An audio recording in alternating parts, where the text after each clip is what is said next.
Welcome back to Workers and Resources. When I said yesterday I wouldn't stream Workers and Resources today, what I meant was I wasn't sure if I was going to stream Workers and Resources today. We're back in Workers and Resources. MegaCity 19. Slowly trying to make our way to the center of MegaCity 19. Slow construction is the name of the game. Almost at our first train station out of 2. Well, 3 really. The second one is an intermediate one as well, and then we're at the construction sector that we're trying to build up. Hello Mega Monkey, hello to Mahai, welcome. Trying to get the rail construction office going. To also start building train tracks from here. First we'll have to send some resources over. The distribution offices are going to be significantly overwhelmed with that work, I think. Especially with the long distance.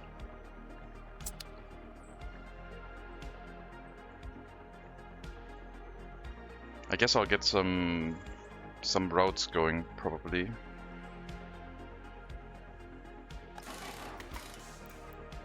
No resources? What do you mean, no resources? Oh, you triggered your repair too early, I think. You can't actually get repaired. Now we'll leave it at, we need some fabric. We'll leave the vehicle repairs at 20% then, if they have that issue. Still. 20% is fine. Oh, Neo Contra. Hello, it's Simon.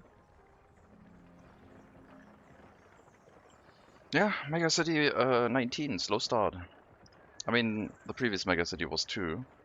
This one, however, is taking the cake, I guess.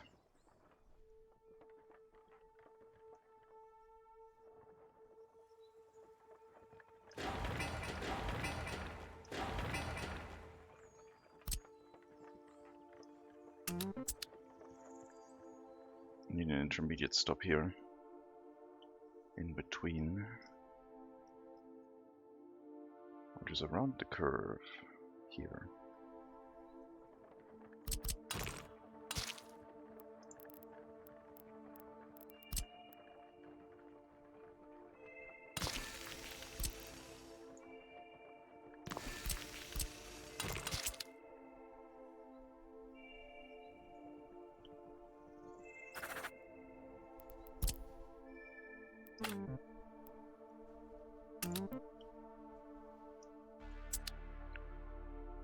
Slowly making our way into the Republic.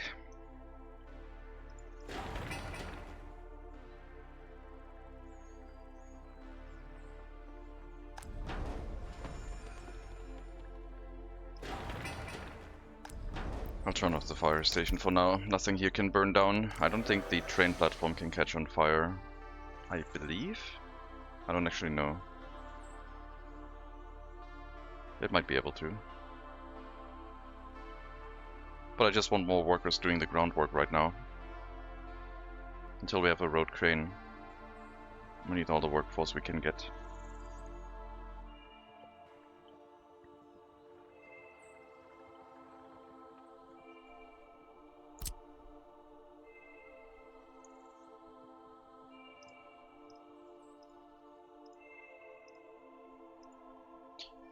Almost a kilometer.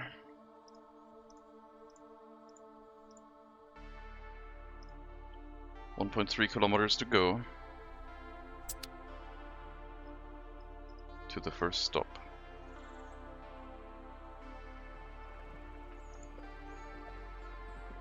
I worry that if I use more powerful rail construction vehicles, we're just going to lose more money. Right now we're a little bit in a state of actually making a tiny bit of profit. Which is all going to melt away once we get to the city center. The construction office over there is going to eat through resources rather quickly to build up the city. I'll have to relocate construction offices over here too. All the free ones need to be moved.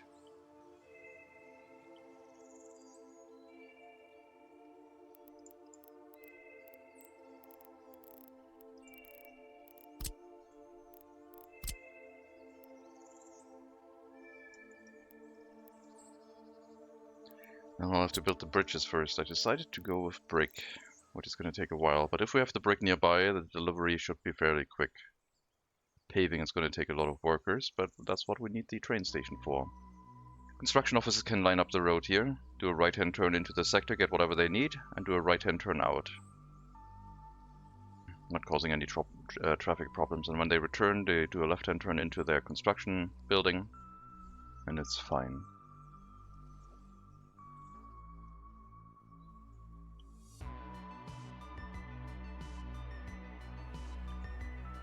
So, stream at most 3 hours, I think, because of the aforementioned appointment.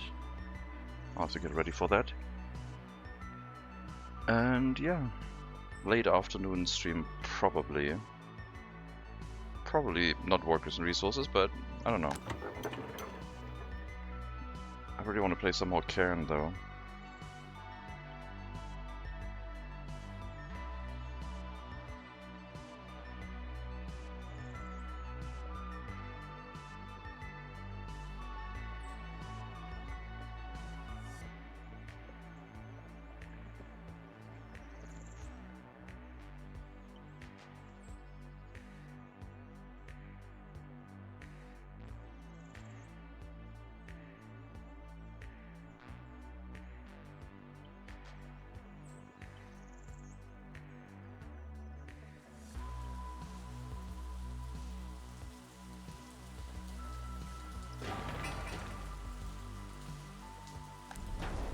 More work days.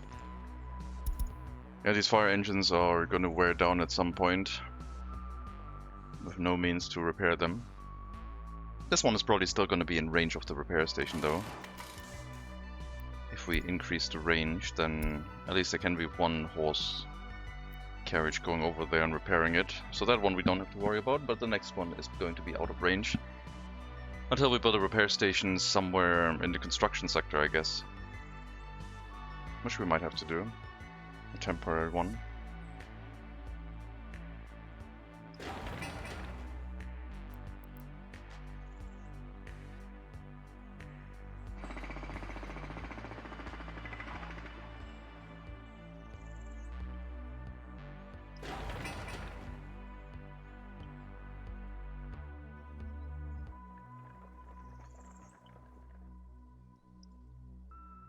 We have one spare distribution office, which I don't want to place, because this will allow me to move distribution offices too. And it's the last one I probably need to get the city started to deliver covered hull goods and refrigerated goods. Although I guess in an emergency we can use a direct line. Hello Stug, thank you very much for the follow. Welcome to the stream. Yesterday was crazy. Apparently we went up to over 90 viewers. I did not realize.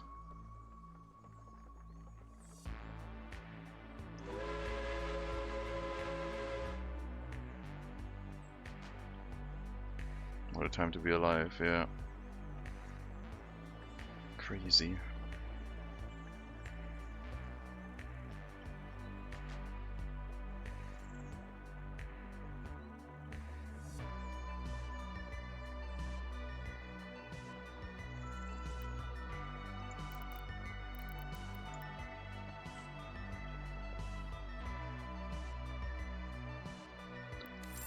Let's go through the resource prices real quick. Ports look to be expensive. Wood is getting up there, I guess, where it might be worth setting up a logging camp. Easy to build. Some wood export. I don't think I'm gonna go sawmill. Oil is cheap. Quarried stone is cheap-ish, but it's also increasing. Iron is going up. Crops slowly increasing. Coal is cheap. The rest is like attaches to all those resource prices. Alright, that's construction phase for the Royal Construction Office number 2. We'll have to buy an LTC to deliver it. and cram it full of resources.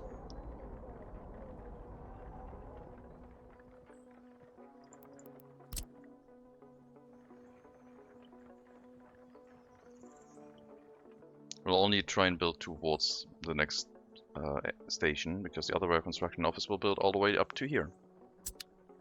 Once the other rail construction office has reached this signal, is when we will tell it to just stay in its area and build the new train tracks, demolish the old ones, and set up the more appropriate setup, which will also allow us to run coaling stations here.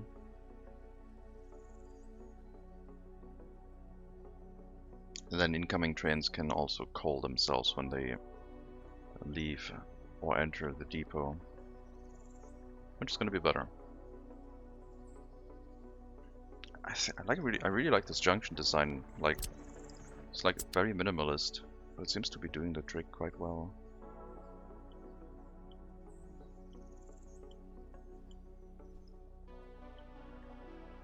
At least I assume it does. The way it's set up, it should be.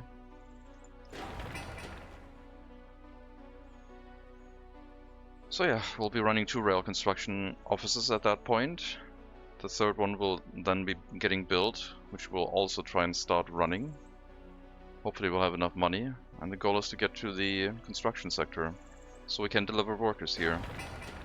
This construction sector platform will have to build up with workers delivered to a train platform, which then have to be carried the last stretch of the way to build this for us.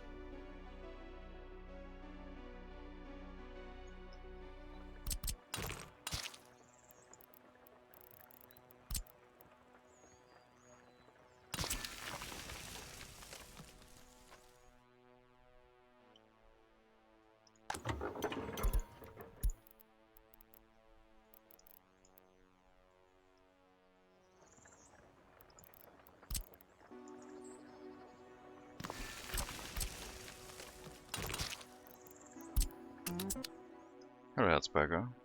Welcome. Even like transporting resources by train is going to take a while from the customs house to this future of the city.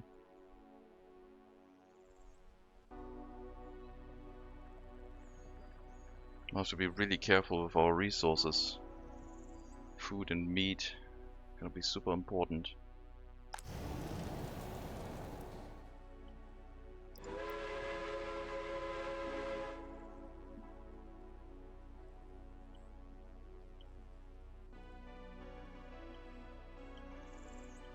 Doing fine, thank you.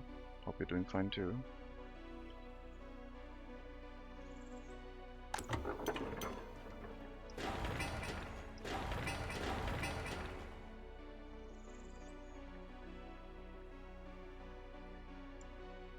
Our unloading station for the city's resources will be outside the city limits somewhere. Probably. Maybe on this side. Maybe on the river. I don't want to build I don't want to have to build train tracks, I guess, right now. So we need like a temporary warehouse for city goods that is already protected by the local fire station. Maybe just like off to the side on the road here. Maybe we'll build one on this side. Hello, Deviate Fish. Welcome.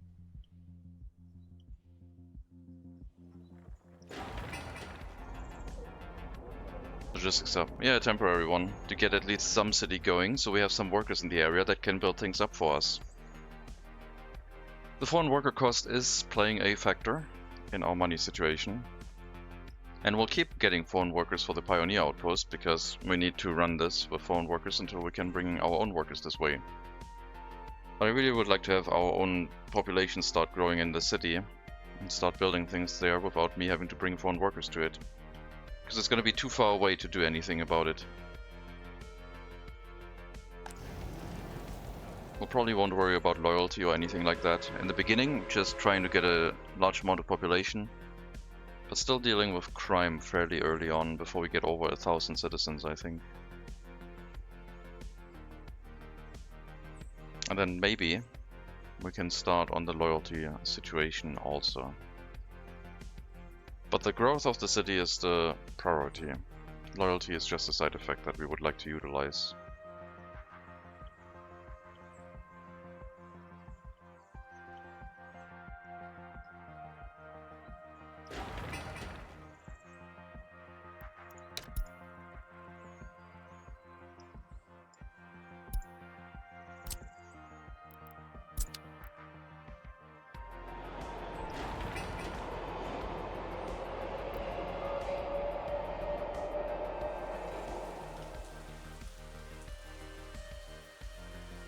And yeah, once the station is up, we need to finish the rail construction at the Pioneer Outpost so we can run a passenger train to this area and unload the workers by train. Which would then speed up this rail construction office. Maybe this rail construction office should actually work towards this side. So we can connect this faster, get more workers here, and have the rail construction be done faster.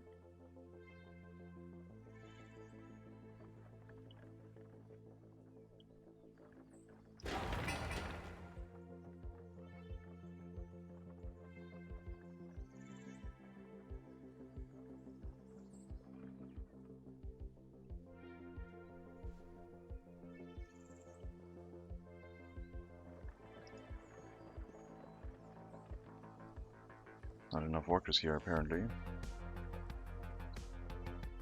Why? Was there a traffic jam or something?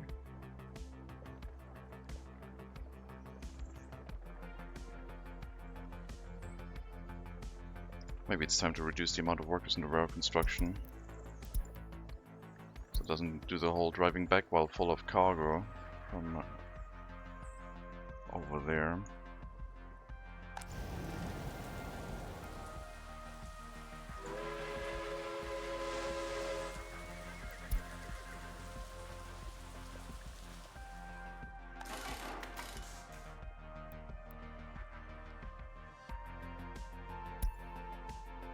Also not worn enough to get repairs, I don't think.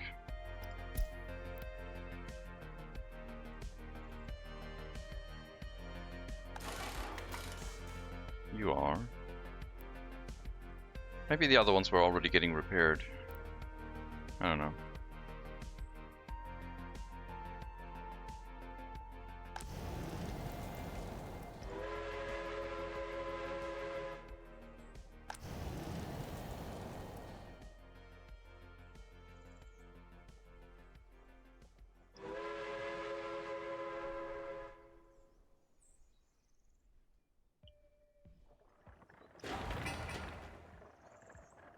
I'll get another 2 LTCs right now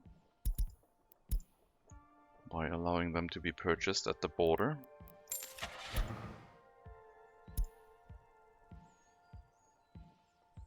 The first one can get repairs, the second one may not.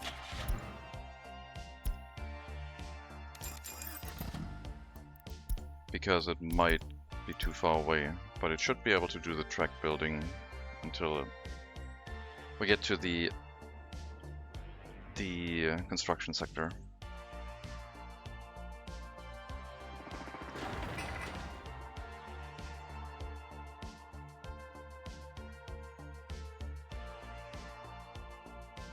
Yeah, maybe just using up too many workers. We'll be informed once the construction sector is done, then we need to run the fire station too, because it might burn down. I don't know. I think it can catch fire. This one did.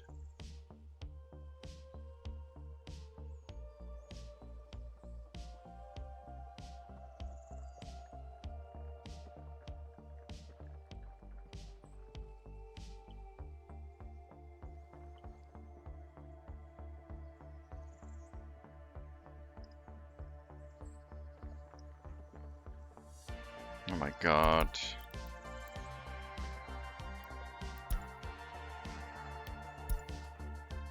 Why are you so bad with the rail construction office supply of workers? The fire station is getting the majority of it, which I guess makes sense.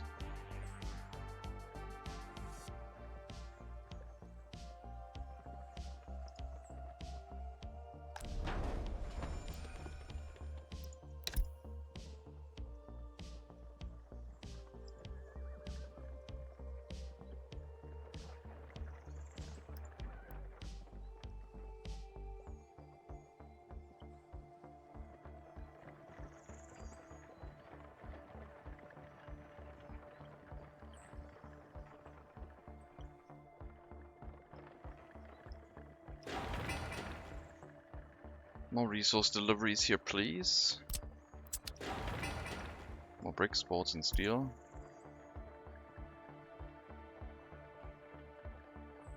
It's on high priority.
3 rail construction vehicles. Finances will tank a bit. We don't rely on any power yet. We don't have to take a loan. Our facilities would still keep working without electricity. Or even water. But if we run out of money, we also run out of foreign workers.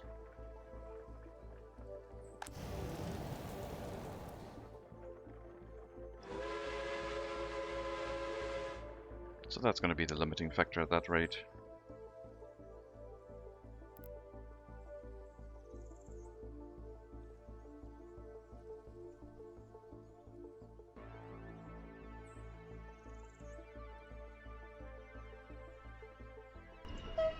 The 2 waste train cars I guess we can use for exporting the metal scrap from the city, like I said. We can do some basic waste sorting with an incinerator into a waste dump, just for city waste. If we want to run any industry in the city, we will probably have to do something different though. We can't really dump a large amount of waste from a steel mill into the city and let it rot away. Probably have to carry it outside. So the waste sorting there.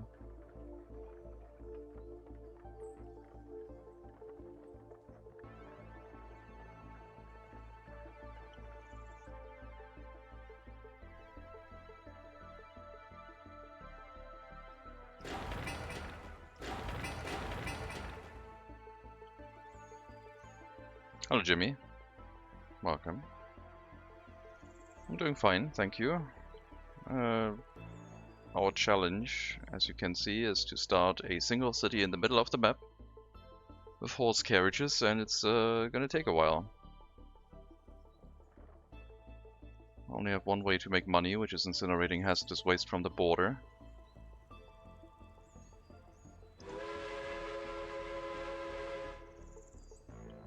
And it's an experience. Horse carriages do be slow, do have low capacity. How are you doing? Currently trying to hook up the first train platform so we can get to the next one, and then we're at the construction sector, which is supposed to build the megacity.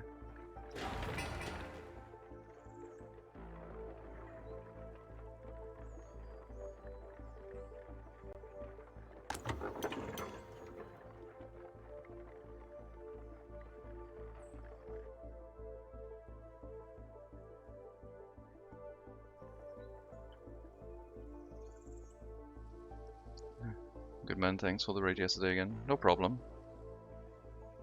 Looked really cool.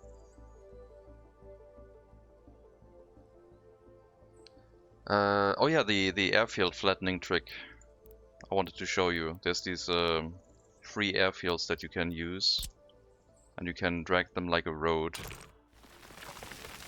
And basically use them, if you have an excavator, to flatten a large amount of territory quite quickly, if you want to do that. They don't work over steep slopes or through water, but you can even use them to like level a lot of like mountain that way. Can be quite useful.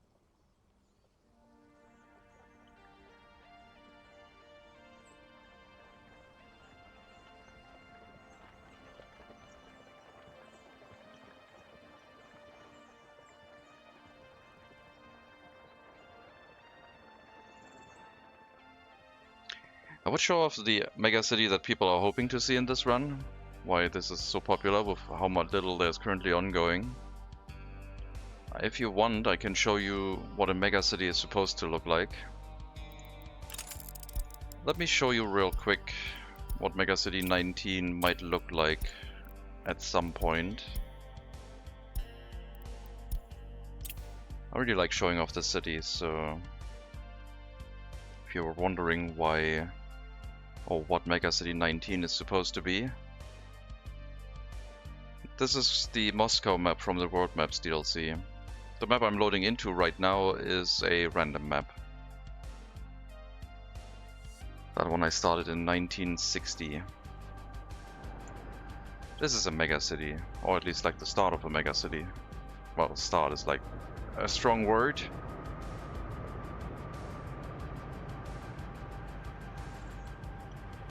This is what people are hoping for. MegaCity 19, but with early start.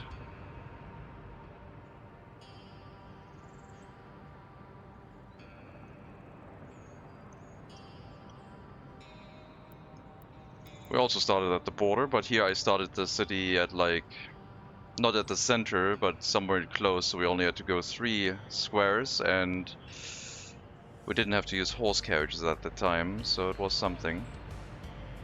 But yeah, that's what we're trying to achieve with MegaCity 19 with an early start from 1880. Make it go through the ages this time. We basically started here and built towards the city center, where I plopped down a massive train station where thousands of people go through every day.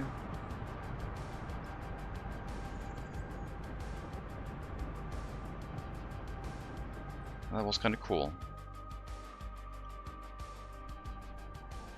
It was basically the slice of a part of the megacity, but then it started lagging too much, and yeah. But that was just a sneak peek. Back to our MegaCity 19 run.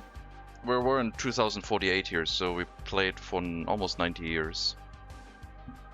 It's gonna be a bit longer for this run, I think, because 90 years would put us only at 1974.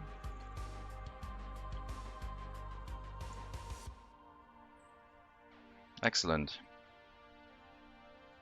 Second in class. Right, I forgot to look at pictures. Normal way and the Mega Monkey way, yeah, yeah. You're aiming for that curb, Mega Monkey, is that safe? I don't know. There's a cone there.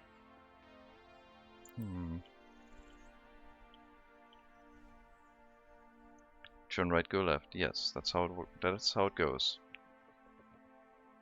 But yeah, naming the stream MegaCity 19, that's what we're aiming towards. A large sprawling city. This time started more difficult right at the center, so we're gonna have to get to it first. I hope we don't have to wait until we have trucks. Once our dumpers don't have anything to do anymore, I guess I could start thinking about having a permanent gravel road. Seems like they're not all busy right now.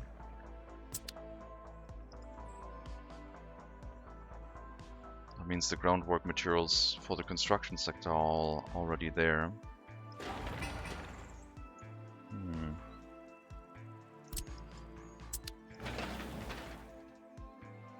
Yeah, this is gonna use a ton of bricks, but if we deliver them by rail, it should be okay.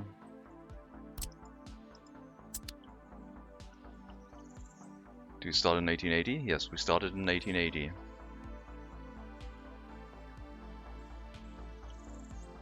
'70 entrance, wow, okay. Good times.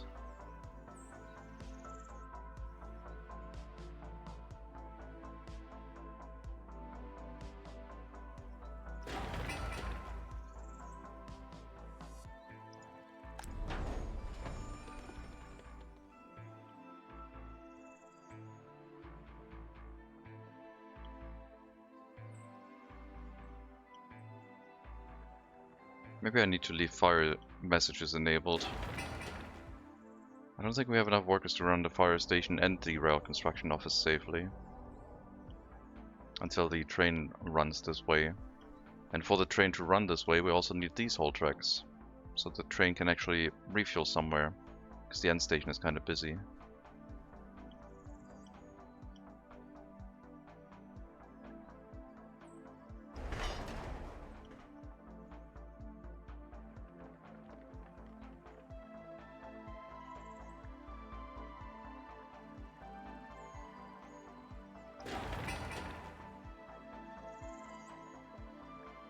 The resources for the rail construction office will still have to be carried by horse carriage, which will slow things down, I guess.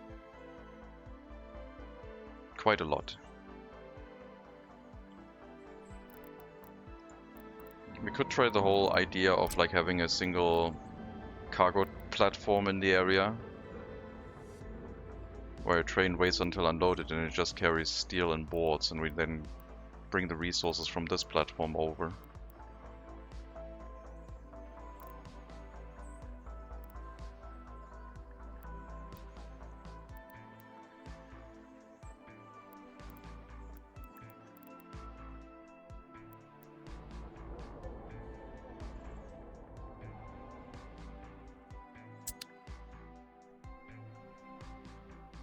That would be a bit micromanagement, I guess, that we would have to do.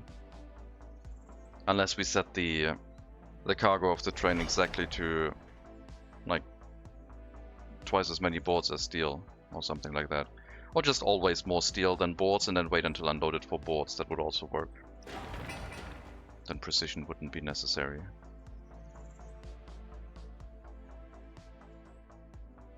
Means I would need another train for that, which we currently don't have the money for.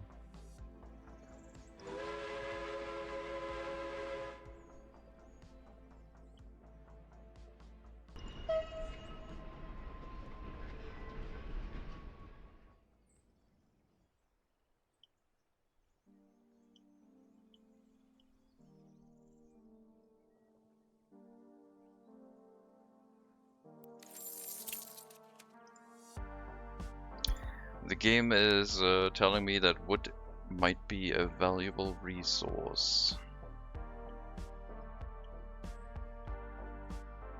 Let's place a logging camp down and watch the wood price tank.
Iron price going up is not good.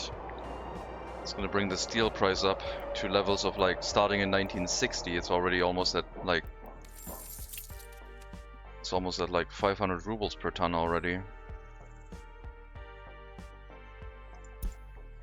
It's very expensive steel.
Wood luck, I don't think so. Other things are getting way more expensive.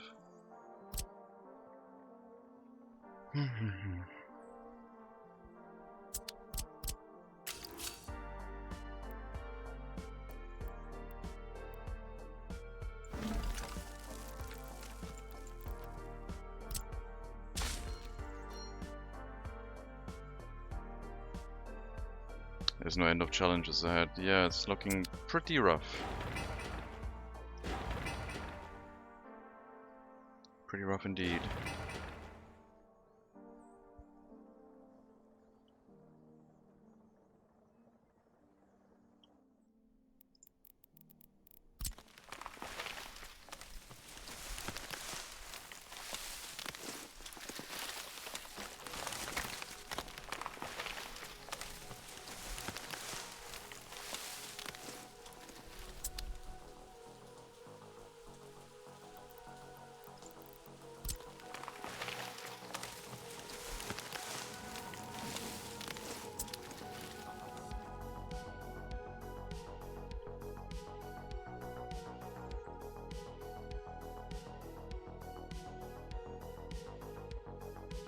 would be another train.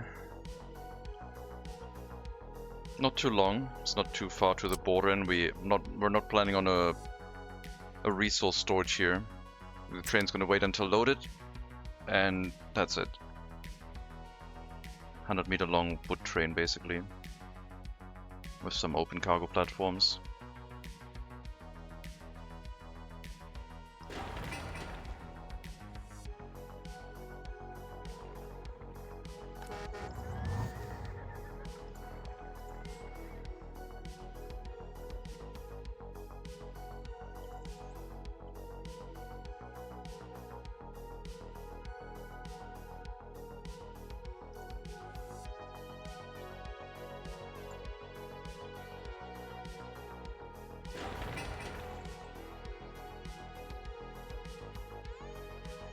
Temporary logging camp to try and extract some value out of the increased wood price right now. No sawmill though, just wood extraction. I'm gonna regret that once I have to start replanting the trees all the time, but oh well. Right now it's pretty chill.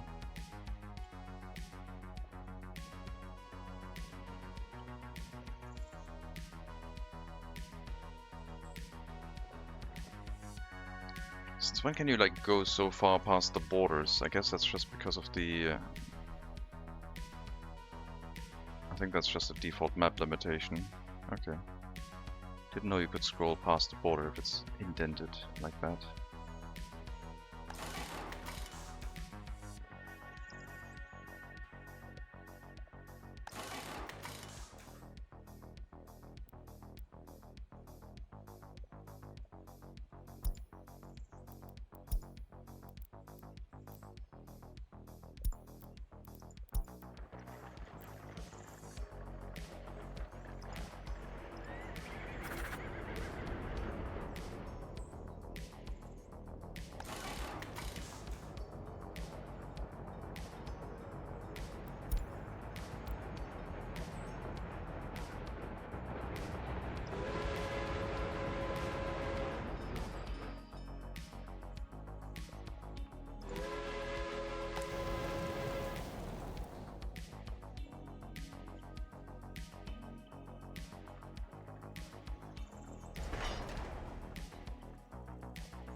Free construction offices for workers are not really sensible anymore because every worker needed is further away than they can reasonably go with a construction office. Hello, Percussigant. Welcome.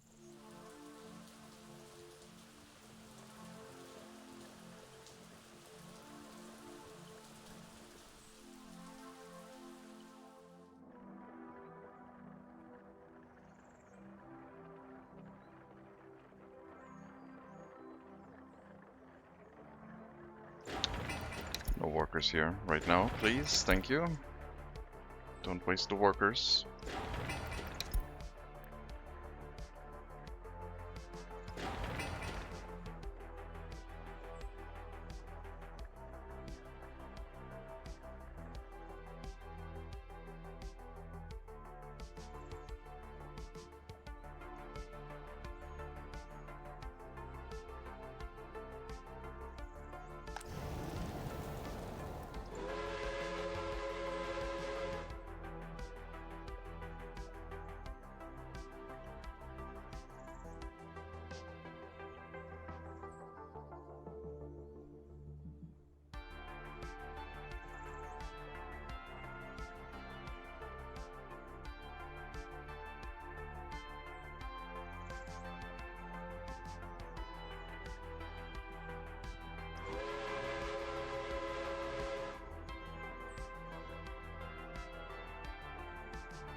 We'll start building up the logging camp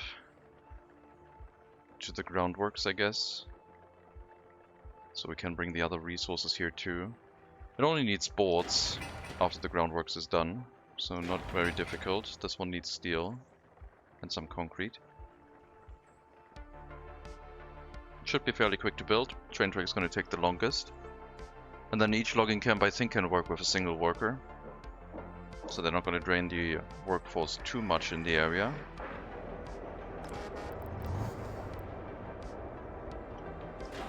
Rail construction is still the priority. I mean, I could make boards here, I guess, with a sawmill and then shove them into the rail construction office, which is the majority of resources we need. I'd rather just export it though. Make some money and drive down the price of boards. Sawmill is something we can maybe set up in the city.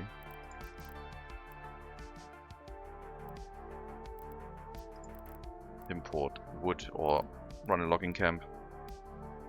And then export boards. So much for no raw resources, I guess. That was never a hard rule. I was just not really... I never really felt beholden to getting raw resources myself. But even wood and iron we're probably gonna have a mine for at some point.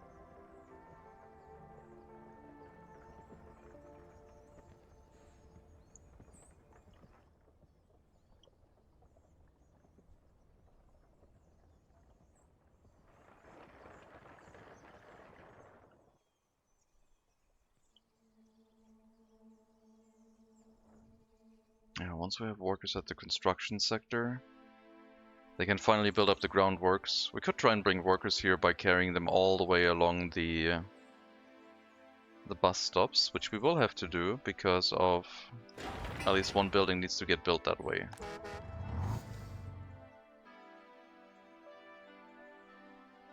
I'm not going to do that right now because it could burn down, or could like just take a lot of wear and tear during the time. I'll have to set up some construction offices in the construction sector, free ones. We'll move them over, because then the only construction done next to the Pioneer Outpost is whatever the Pioneer Outpost needs to have repaired, demolished, or redone, and that's all doable with the existing construction offices. All the free ones at that point would move, I think.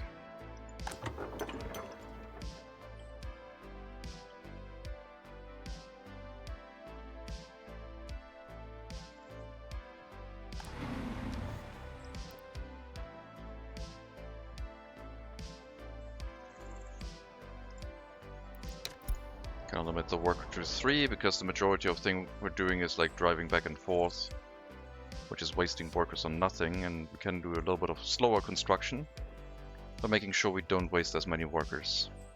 Hello Zadius, I see you're very happy today. Body mode, sheesh.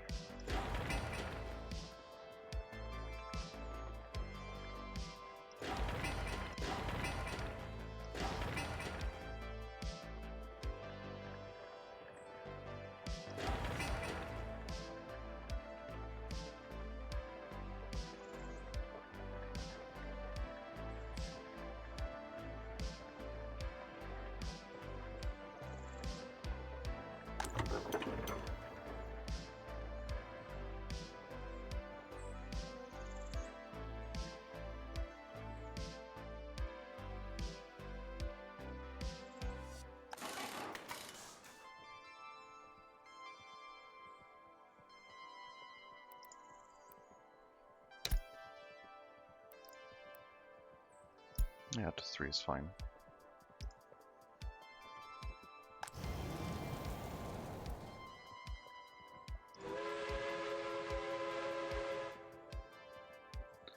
Play the XCOM game or Xenonauts. Think about starting with Xenonauts 2. I streamed Xenonauts 2 in early access. I played Xenonauts 1. I played the XCOM, the modern versions, not the old ones.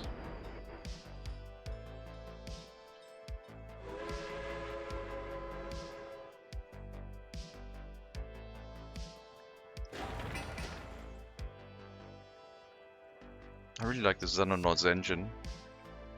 Feels a bit like a war game. Just different enemies, I guess. The Cold War setting was really cool.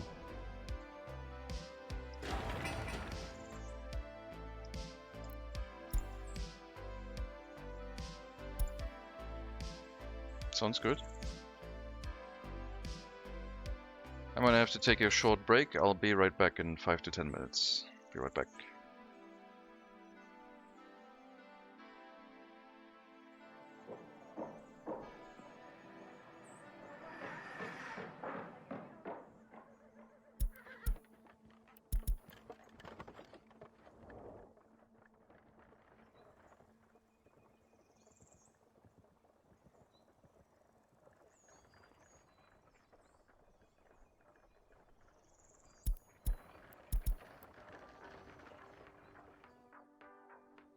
Can't really spectate anything, the horses are too low. The rare construction office is facing vehicles facing the wrong way. I'll just put you here, I guess. Sorry. Be right back.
Alright, short break's over.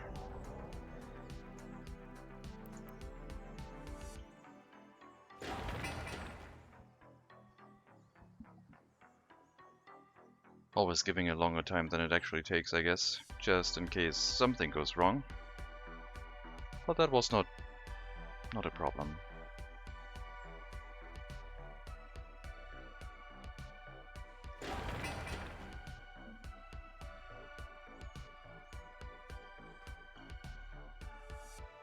Much updates for Xenonauts. Well, maybe at some point.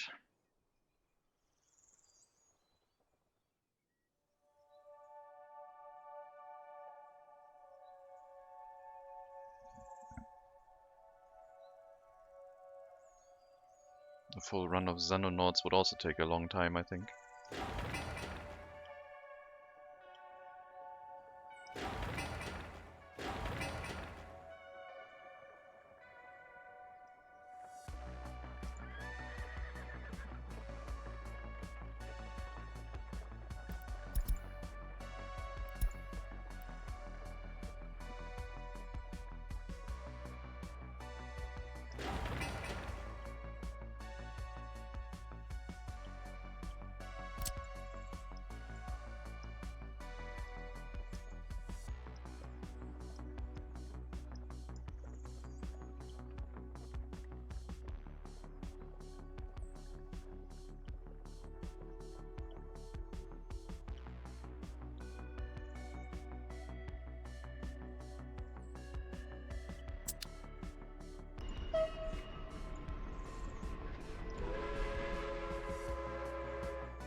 Yeah, the resource deliveries to this rail construction offices are much quicker. I mean, if MegaCity 1 starts, MegaCity 19 starts successfully, we'll probably have to spend some research points getting to better rail construction vehicles. Although, building inside the city itself is probably done best with the small ones anyway. I don't want to get rid of them. We'll just store all the small rail construction vehicles until we can bring them to a probably medium-sized rail construction office with 4 slots, and then they can build inside the city. Because we might also use train tracks as like quasi-tram tracks. I don't know if we can build it that way. Have like a road and then a train track in the middle. Or at least off to the side. Could be quite useful.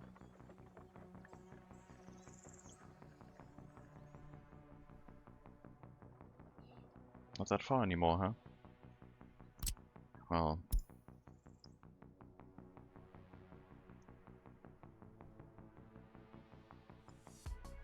Still 1.1 kilometers.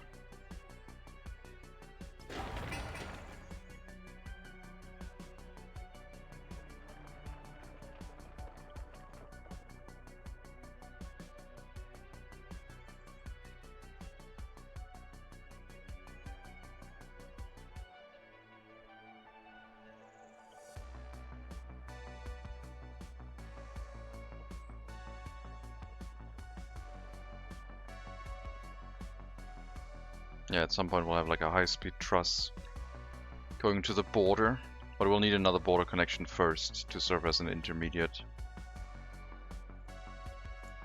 If we can split up the resource transportation and the passenger transportation, that would be good. Just having like a rail line going to the eastern border for all citizen needs could be a thing. Don't even have to cross a river for that. We could build it past here. Would be slightly longer, but... Or we just build a train track bridge, I guess.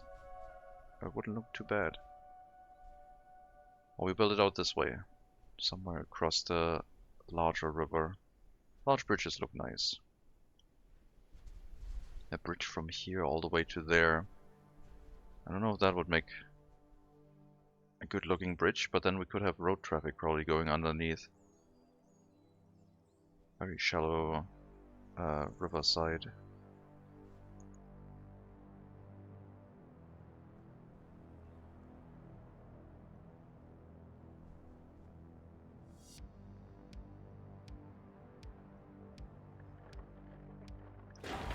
Still waiting for the last few brick deliveries. The concrete as well.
Not too far now. But yeah, the resource deliveries to this area, sheesh. I mean, we could also use the cargo platform for the logging area to send boards and steel here. Wait until unloaded and then load whatever logs are here and export those.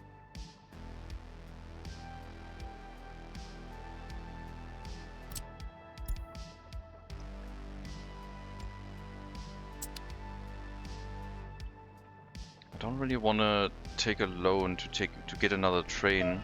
We'll probably have to get the train cars and run it with this train first to make enough money to buy a second train, then run the passengers. I thought we would run the passengers first, but I feel like money is more of an issue.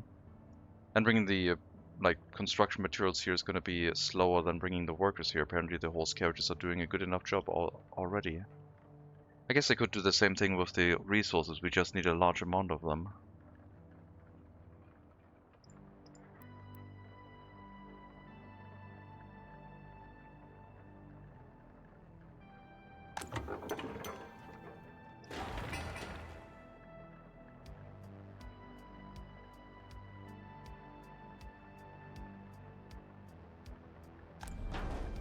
Four workers in the fire station is probably fine.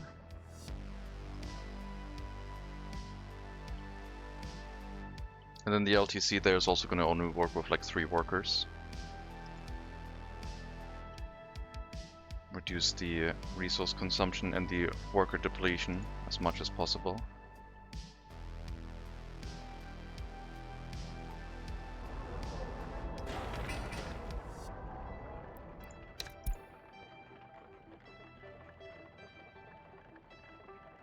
There we go, build it up quickly.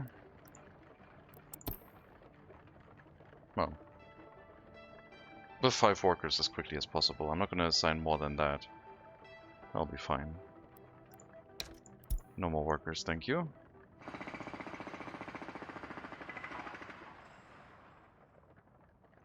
We'll bring one of the 2 LTCs we have to this area and start delivering resources to it. And hopefully the fire station set to 4 workers can put out a fire if it catches on fire.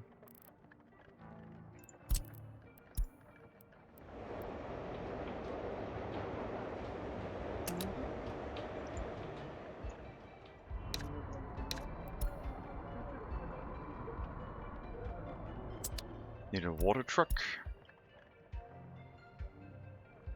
A water horse carriage.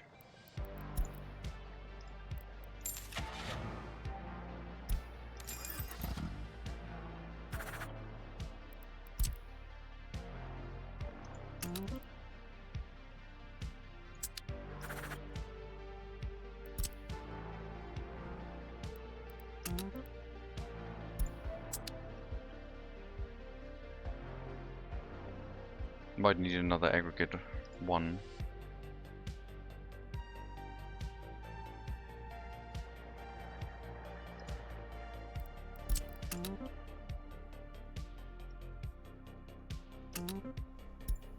I think that's it. I think those are all the assignments we need.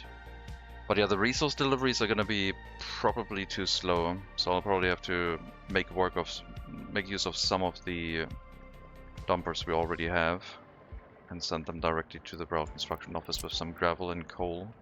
Probably just gravel. Thankfully we already have existing vehicles to do just that.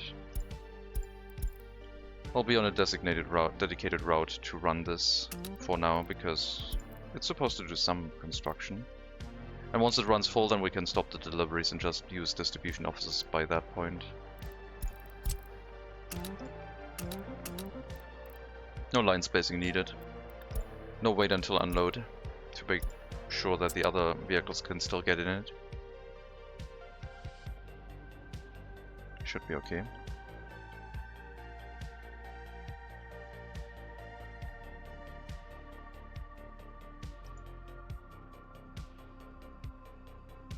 Steel and board deliveries are probably fine, but gravel deliveries are very slow.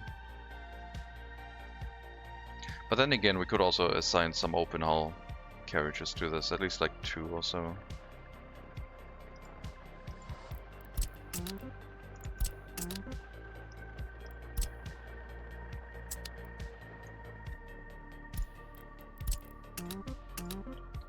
Let me assign you to the other one as well while I set up the route.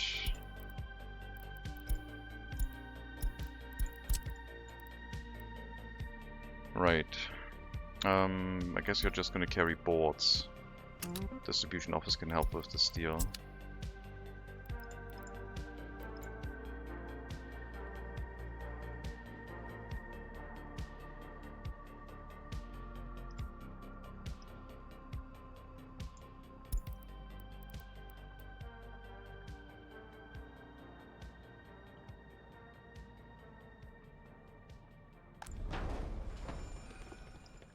And yeah, I hope it works with our power supply. I'm pretty sure it doesn't, but I guess we'll find out soon. If it doesn't, we'll probably just draw a medium voltage wire all the way through here. And then we also need it at the next station, above ground. I don't want to build high voltage right now. I think the high voltage connection would go directly from the border to the city with no switches. Running a transformer here somewhere, probably next to the construction sector, to get the initial city going. And then we would start relying on our own power plants at that point.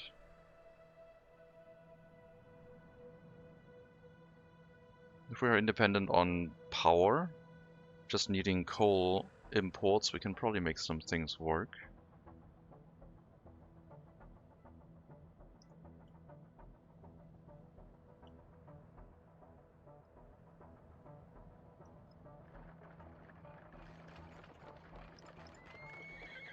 Oh, you have 2 LTCs loaded. Well, that wasn't really the plan, but I guess. You can only unload one of them. Means for the second one you don't have to go back to the customs house, I guess. They still count as new vehicles. We could sell it and buy another LTC later on, but they also shouldn't get worn while on the back of this carriage, I don't think.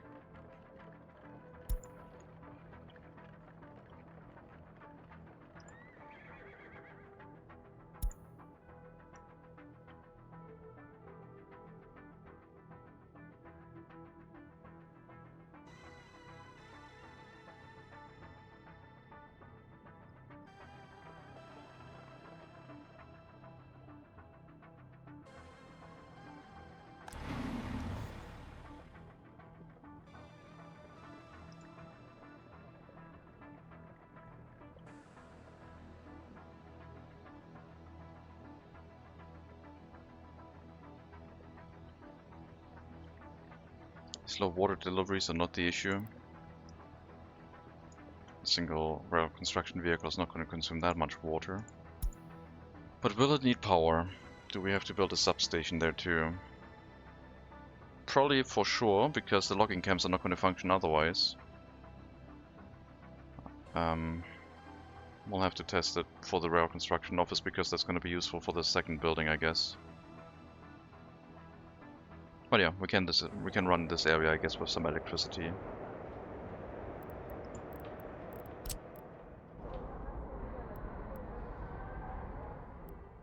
It's all temporary anyway.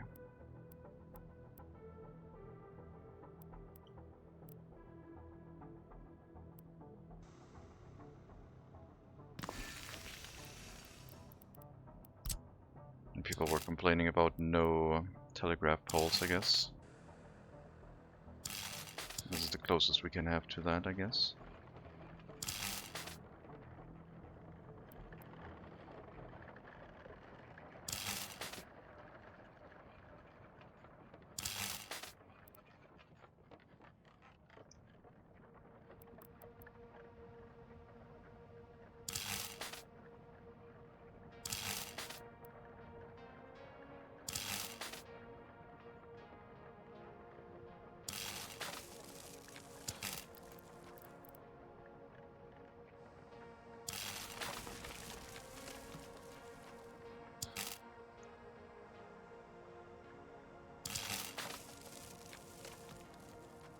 I don't know which map are we on? We're on the Moscow map from the World Maps DLC.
That would be the power line for now. 1880 start, yes.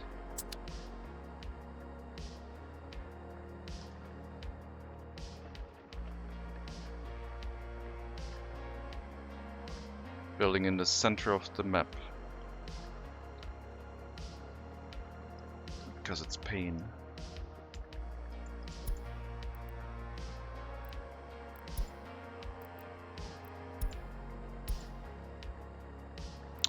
Where's the other flatbed vehicle?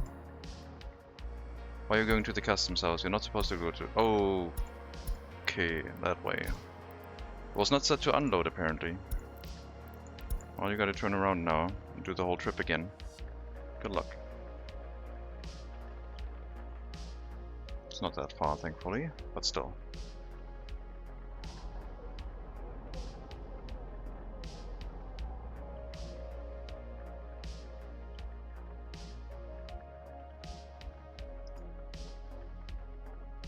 Buildings without power supply needs a track builder. So once the track builder's in here, we'll see if we need the power supply.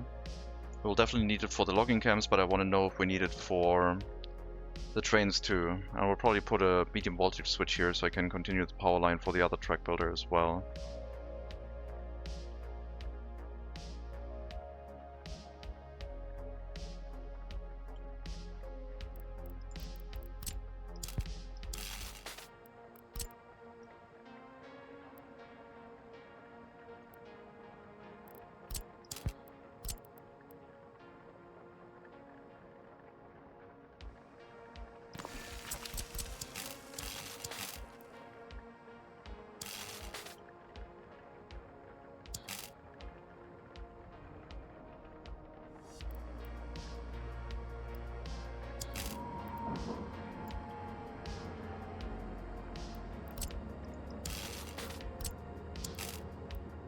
It's definitely going to accept workers, but I don't know if it's going to start functioning.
Why are you complaining about building in the way?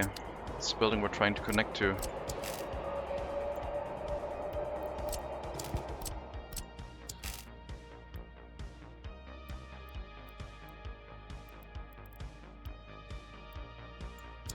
Finicky little building. Well, it's temporary, so whatever. Looks like it's building without electricity, so I don't need to continue the power line, I guess. Looks like... well... let's not be no, it did get refueled. Okay. Looks like it's gonna work. They don't arrive here with full fuel, I'm pretty sure.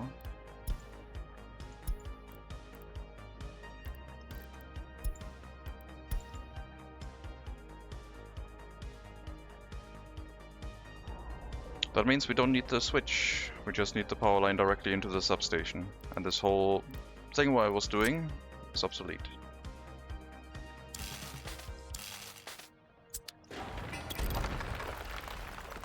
Because we will not have a logging camp on the other side, so this one can just be completed and then just run that way, I guess. But yeah, we will need the power connection, I guess.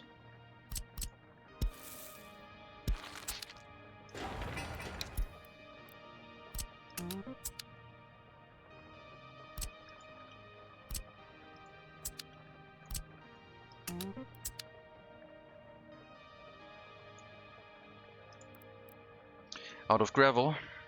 Way too many workers in here. Slow it down.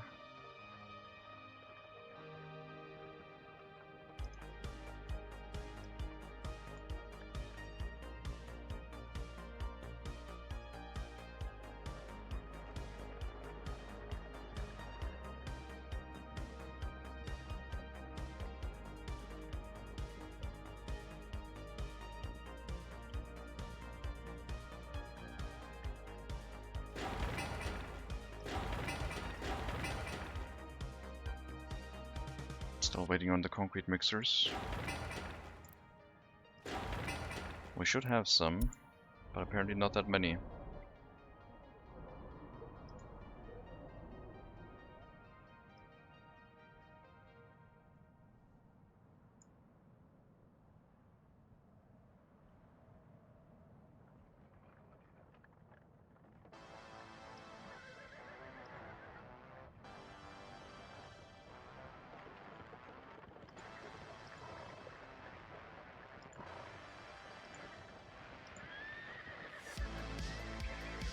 Mass delivery of coal.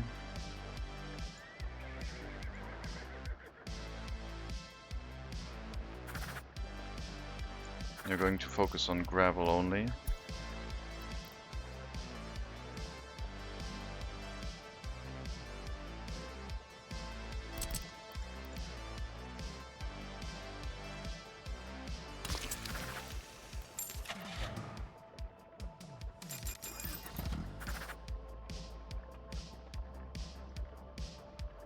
No, you're gonna do coal.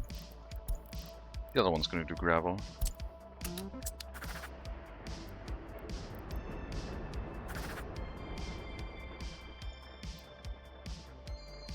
I mean, you can help with gravel. You can do both, I guess. The other one's only going to do gravel. Much larger quantity.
Okay, pause, gravel only.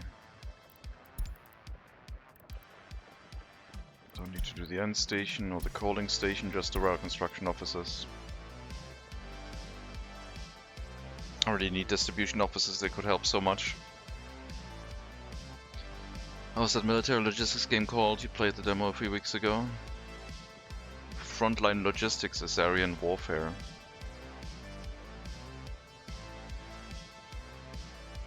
Still waiting for that game to come out into early access so we can play it.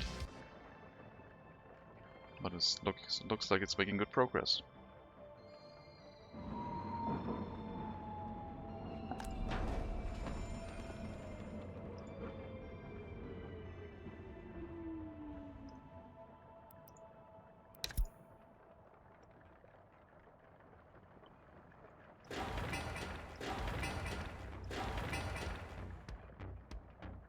Oh, it's already 1885 and no population? Hello, Saddler. Well, the challenge in our game is not that we're setting up next to the border and then waiting 20 years until we get someone. Our goal is to only have one city, and it has to be started in the center of the map. And with horses, I didn't realize that we aren't really able to carry the workers that far. So I'm gonna have to build a train track to bring workers to the area to start building it up. What's the goal? 100k residents or workers? Residents, I think.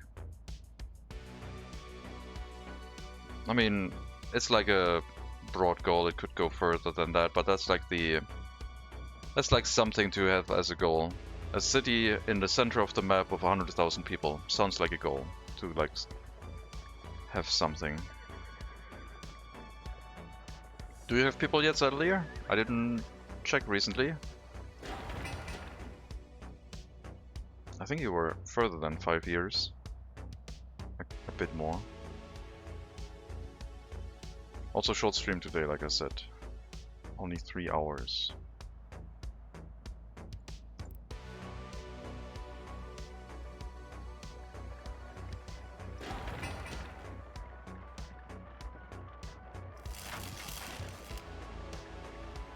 Building power lines is so nice and easy above ground.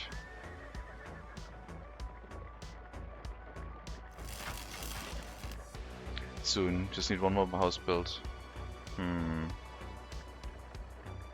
Suspicious.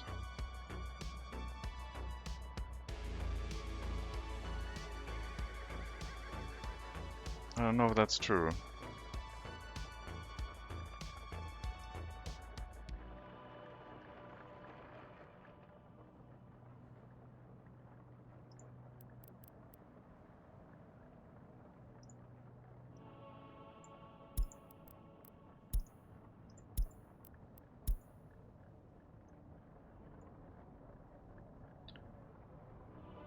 Have you ever been limited by the size of the map?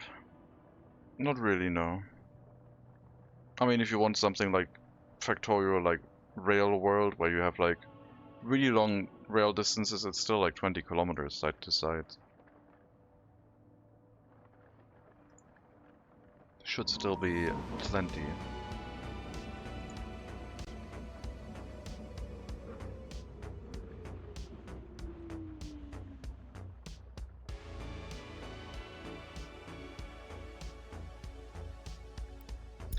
Oh, is the like productivity of the workers now playing a role? Doesn't look like it. I guess 2 workers isn't enough. Guess we'll have to go to 3. You're not moving. There you go. 3 workers is enough. 1 house for experts, 1 for regular workers already. Just need a second one for regulars to bring in the people. Right.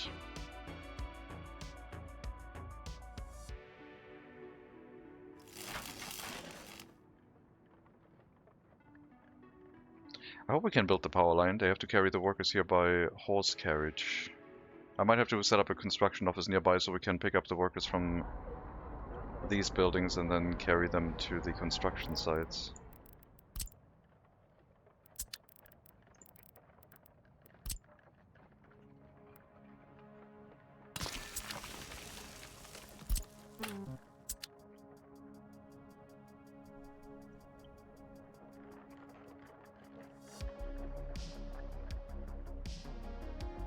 All our horses are currently running the route. We're standing around with an LTC. That's going to increase in value because it's a brand new vehicle, only half a year old.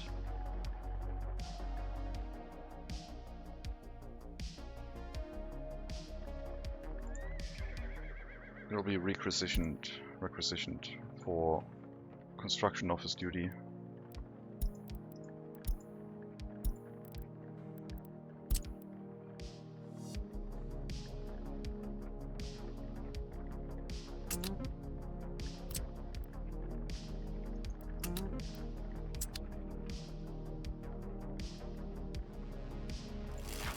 Then we can build up the power line, no problem. Just a single worker carrying... a single horse carrying the worker over from the bus stop. And for the substation we can just activate workers walking onto the construction site directly.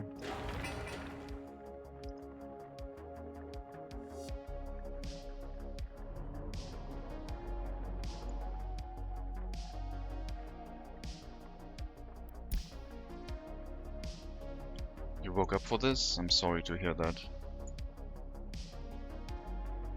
That sounds rough.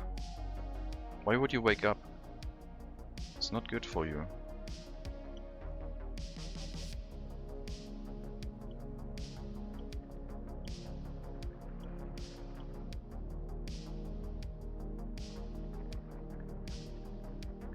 Indeed.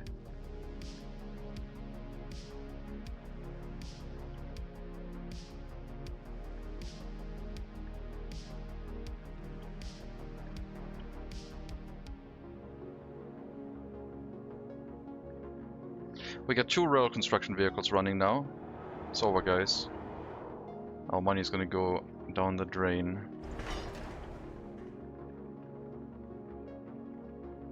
And the 3rd one is on the way as soon as we have worker deliveries to this area. And the resource transportation to the next rail construction office is gonna be super far away too. I guess we just have to double the amount of horse carriages running at that point. More vehicles on the route.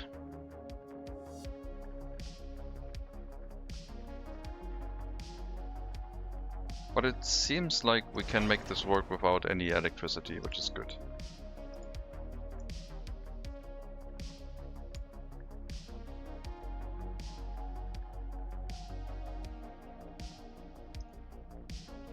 So the locomotive should be coaling when it gets back. There's currently no power.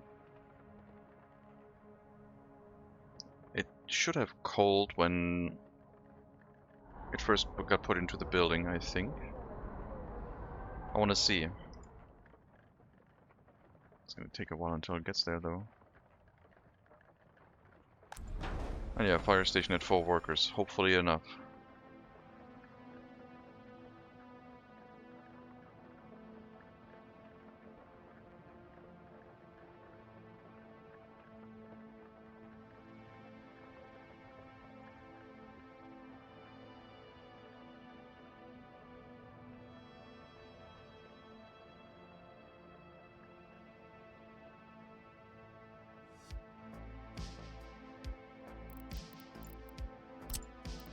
Probably put another signal here, because there's only going to be 1 train building this way, in case the other train suddenly shows up and wants to build that track, I guess. Suddenly shows up. Yeah.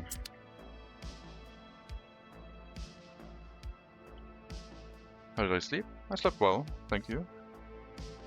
Was good.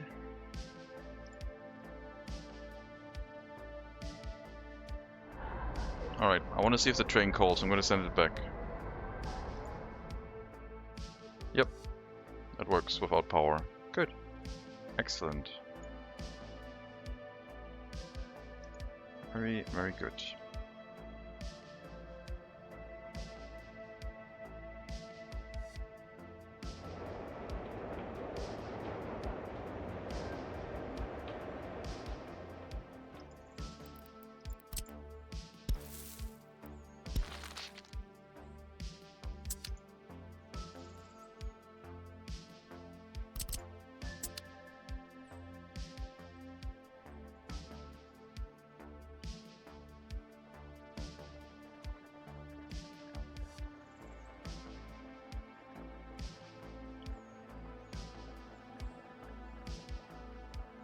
If Lucky Leader does a long stream today, maybe we get to rate him.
There's not enough workers here for both the rail construction and the fire station.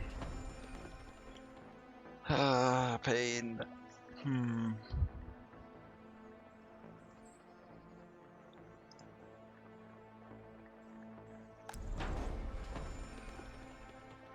I mean,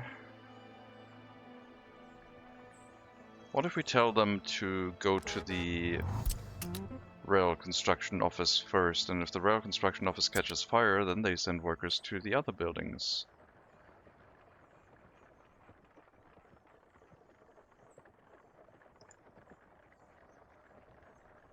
That's not safe at all.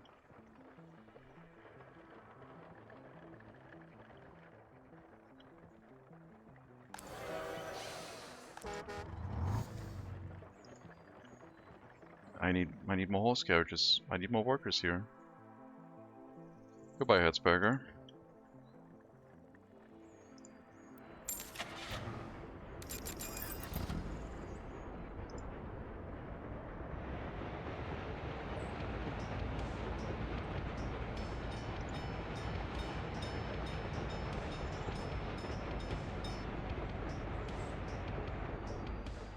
I guess I just need volume of horse carriages.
Yeah, once the passenger train can run here, then I guess it will work fine. Maybe I do need to build out the other way. Maybe we do need to build this direction and hook this up as fast as possible. The other terrain would then start building the coaling station. We can run our passenger train and send workers from this to the next stop. I think that might be more sensible.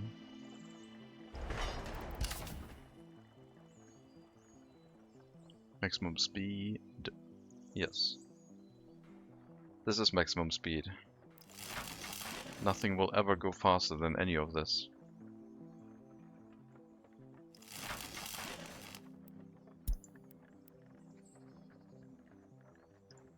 Let me get a horse crane.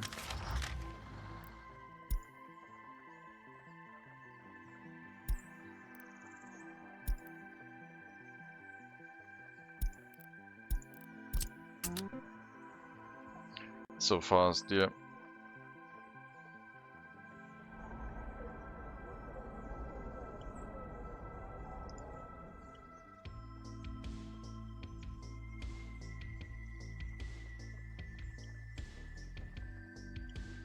Yeah, I guess we'll build the other direction and try and work towards like setting up the passenger train.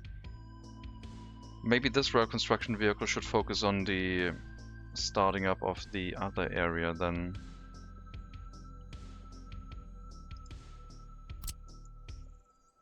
So that the passenger train can then run without issue.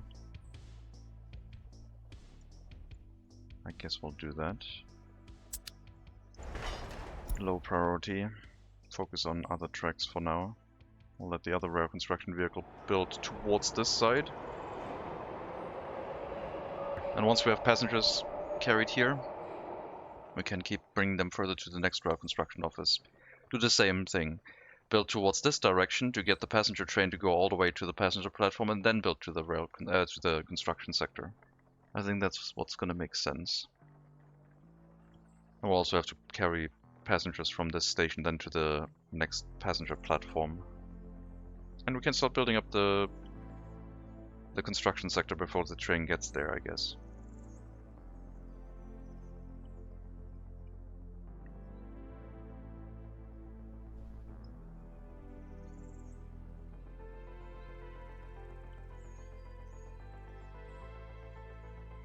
I still need like a small...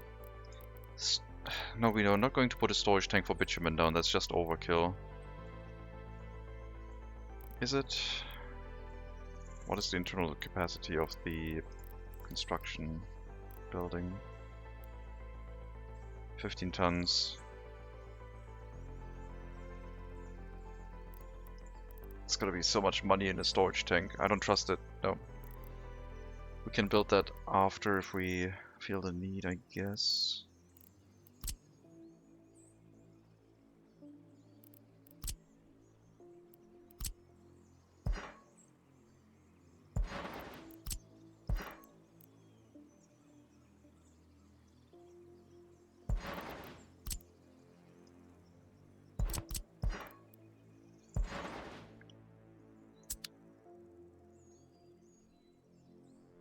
I would bring bitumen from the train directly into the building. That's quite the trip. Do we ever need that much asphalt? Only for the bridges, really, and maybe some groundworks. 15 tons of asphalt. It mostly uses gravel. That would be 105 tons of asphalt, basically. That sounds fine. Yeah. Let's not build a storage tank. I mean, I had to build a storage for cement already, which I'm not really happy about, but that's the only way we can unload it, I guess. Because otherwise I would have had to build a dry bulk unloading connection directly into the cement plant, the concrete plant, and the concrete plant does need, we do need enough concrete. 10 tons of cement makes 60 tons of concrete. We can make 120 tons of concrete. That's also okay, I guess. Fortunately, the concrete plant doesn't have a... It does have a factory connection. So if we build the concrete plant here, we're going to complain about that it doesn't connect to the conveyor belt though. I don't know. I think we're going to let this go. How are we going to do this? Do we have dry bulk? 1.8 tons. Cement can be unloaded at the cargo station, yeah. Does that mean we build another cargo station all the way around here and unload it into the concrete plant then? I guess that would be cheaper. Which means that the groundworks materials for this thing is going to be obsolete.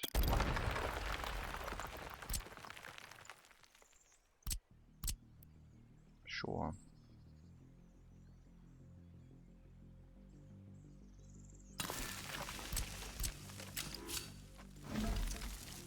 Direct train delivery indeed.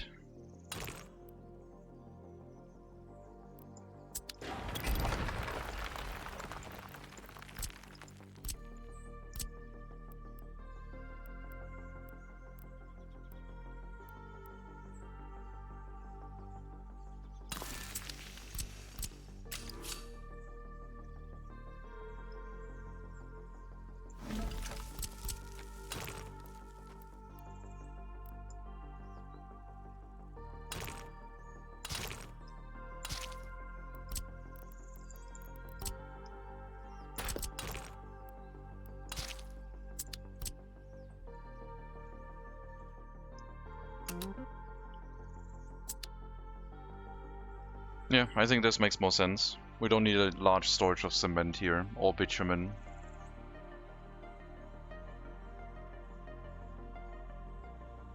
It's a temporary construction sector. It should provide everything in a reasonable quantity, but not overdo it. We'll build a proper construction storage area sector spread up inside the city, I guess, at some point.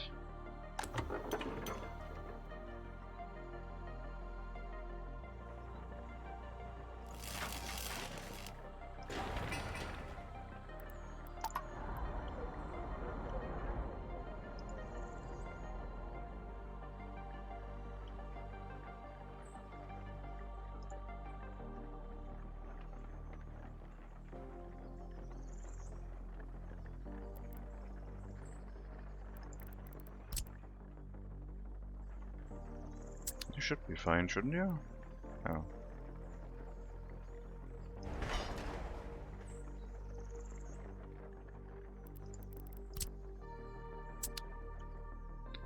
Hello, Newton. I'm fine. It's gonna be a shorter stream, like another hour and less than an hour and a half, but we're making progress. Slow progress.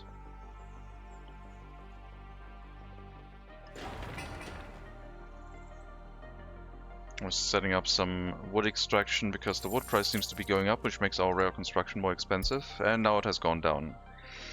Of course, game, of course. I set up some logging camps, you're like, oh, ooh, and all the way down. Sure. That's how it goes. You build something that does wood extraction, and this is how the game rewards you.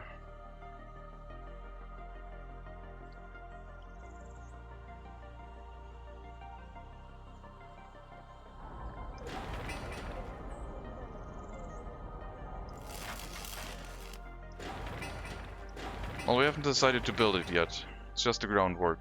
We'll wait with this construction. If it's just been placed, if it keeps going up, we'll build it at some point. But right now, it's just gonna sit there.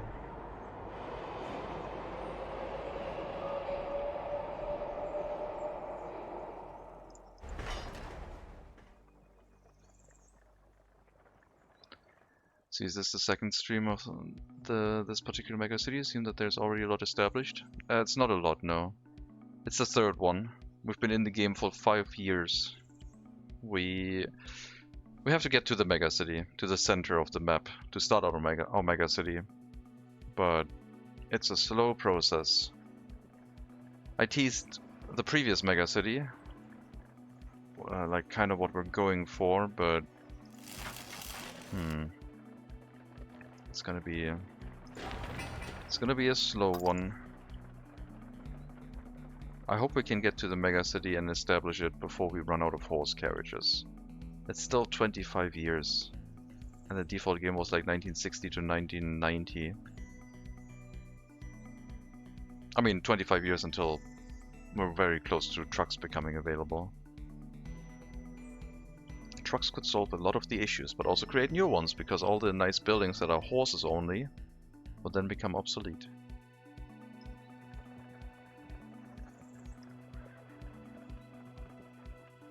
I wonder if the price of wood went down because I planted so many trees.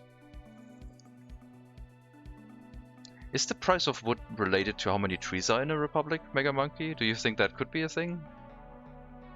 Like suddenly a lot of trees spawned and the price of wood went down. What if we like limit the amount of trees in the republic? Sounds like another science stream.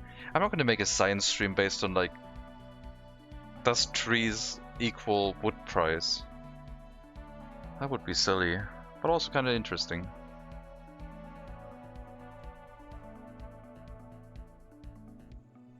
Like maybe it's trees in range of logging camps or something like that.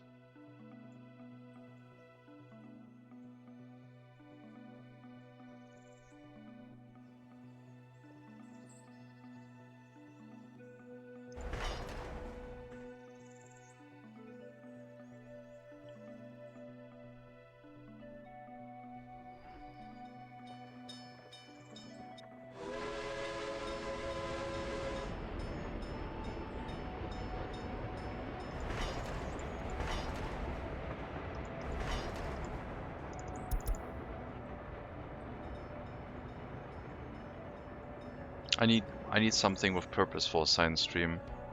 The second science stream we did with the pollution was a little bit disjointed because I was like poking at something I didn't really know where to poke at the moment.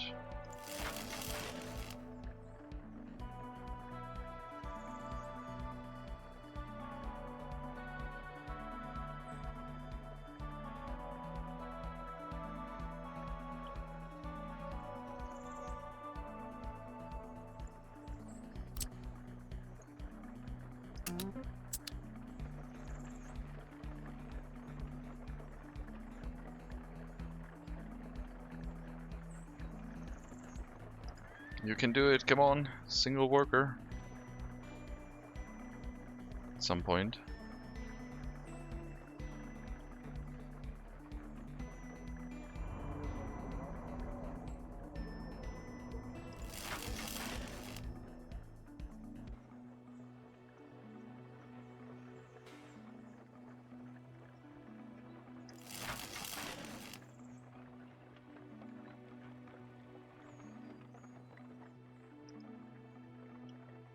Okay, the extra horse carriages are definitely bringing more workers here, which is good.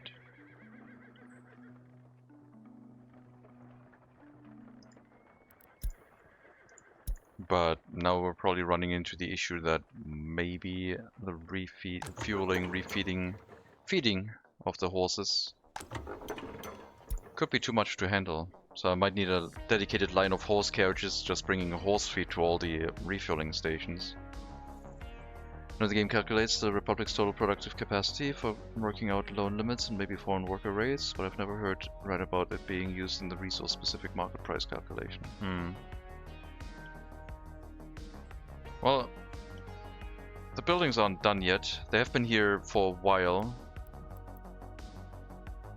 I mean, we have time, right? They're not doing anything right now, so I'm gonna tear down all these trees, I guess.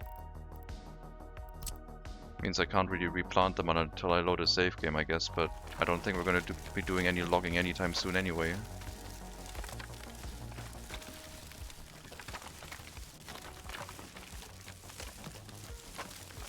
Let's see if the wood price changes drastically with this when we tear all of them down. Beautiful. That's what Mega Monkey says. I don't know if you're allowed to do that. That's risky.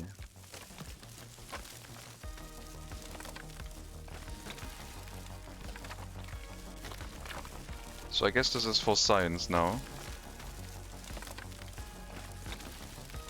Very satisfying. I wish I could make the area larger though, like with the other tools.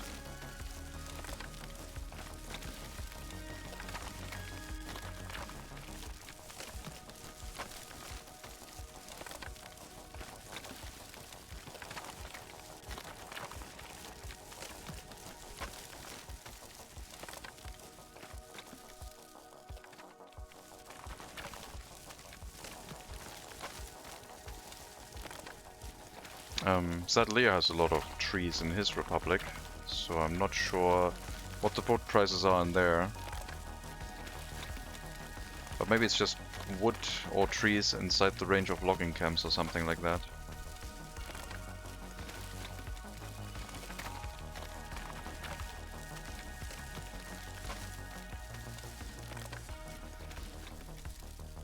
Alright, let's see if that has a drastic impact on the wood price, I guess. Clear cut. It's fit the vibe we've all experienced though. The game is great at spiking a resource price and crashing it after you react to it. Yes. Friend yesterday that we raided gave me a good laugh. That was good fun, yeah. Friend. Well, we raided someone random and then we raided Rubber Duck with the earthquakes. Spread out the love. Not great, but not particularly less than in some of my earlier republics with less trees. Okay. Well, let's see what happens. The price should update tomorrow, I guess. This year.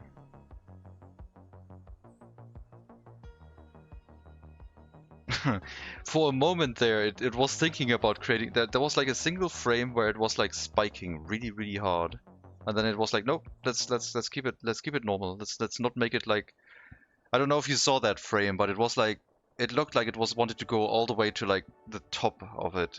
I might have to like look at that in YouTube at some point. What the screen grab would say to that, what it was trying to do. Oh no, he's watching. Yeah, that's what I think it's happening. Like, maybe it takes a while. Maybe that was like, yep, that's what we're trending now towards. But let's do it slowly. Let's not show it too easily.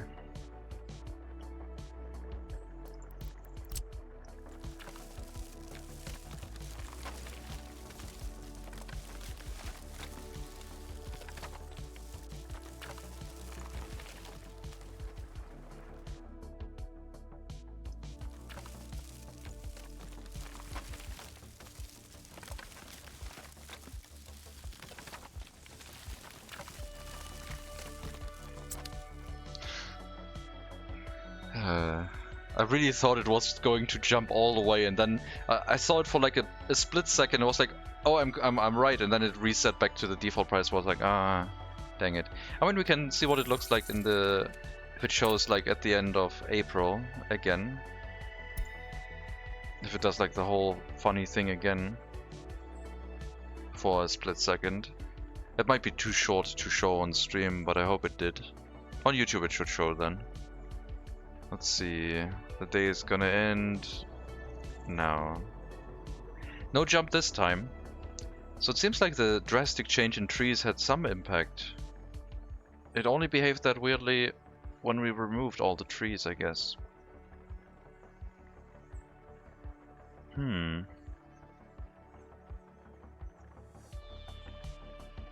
man that said the Grandmaster will throw a place like that. Sweet, I didn't realize had tons of construction everywhere. Yeah, that was the where I just went raid someone random. I think he was also here. Jimmy Bo check. I don't know how to read it. I always read the CZ as check basically. Jimmy Botch. That was you, exactly.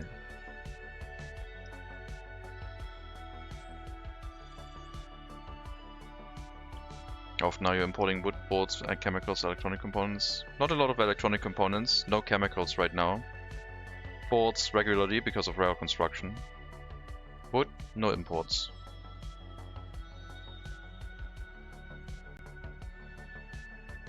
The ground needs the trees for stability, moisture, and oxygen. Well, the sweat of the laborers will provide moisture. The concrete foundations will provide stability. And oxygen is free, so that's fine. We'll just take that from across the border, I guess.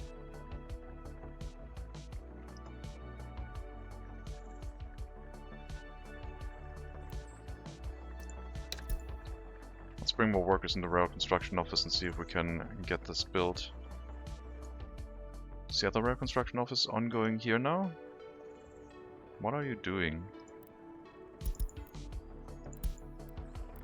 Oh, you're returning just now. Okay. I see.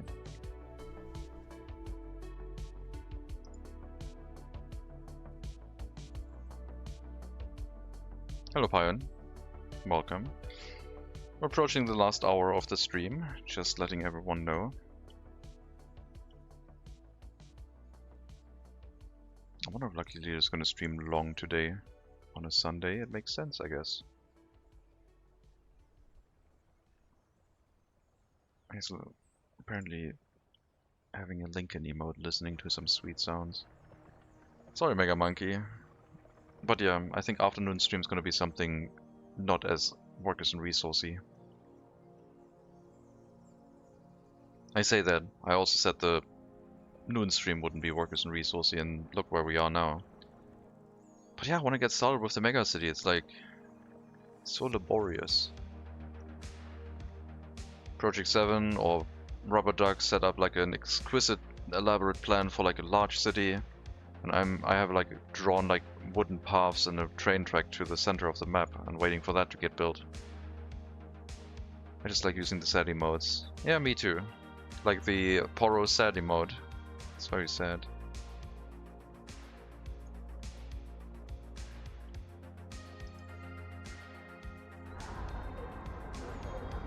Slow and steady railway, yeah.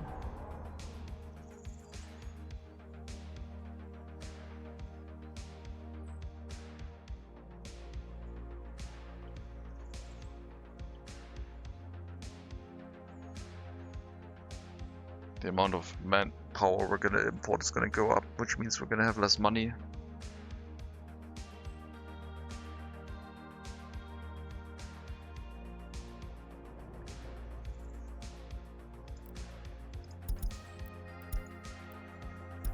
Wait, why are you still building here?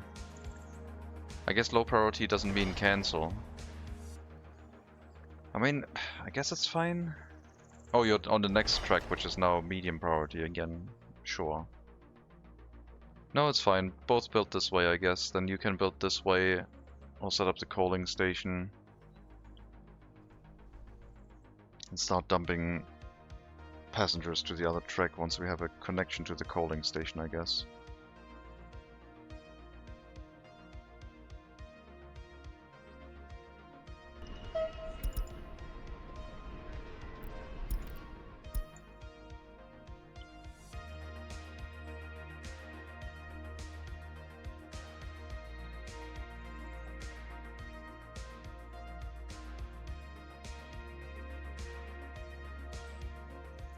I don't know what it means either. Let me look it up right now. It means... Wait, what? That can't be right.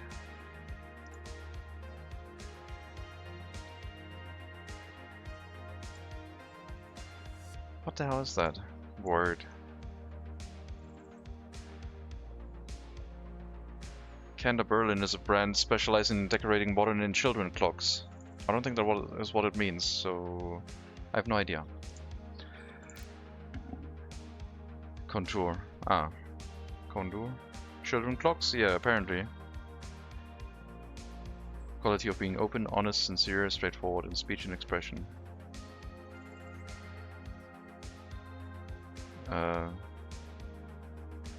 Candor? Candor. Yeah, candor. Okay, yeah, that is, yeah, that translates.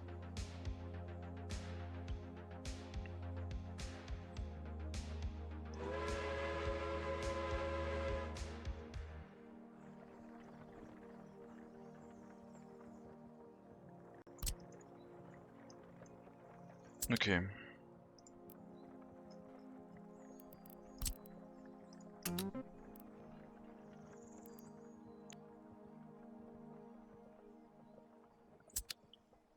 I thought kids these days couldn't really read clocks.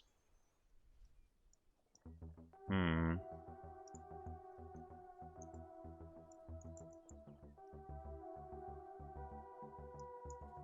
I haven't looked at the clocks yet, so let's see. Well, there's definitely no... Apparently they don't just... Wait. Let me mute the page, not that there's suddenly like clock sounds coming out through it. Okay, they're making artistic clocks. They're making clocks with no numbers on it, so basically people who already know how to read clocks, I guess. Children's clocks with all the numbers on it. I guess that helps.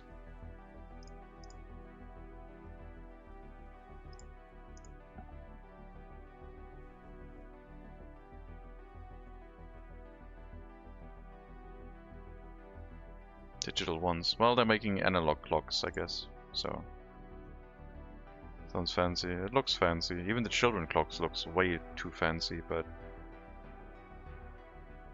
what do I know?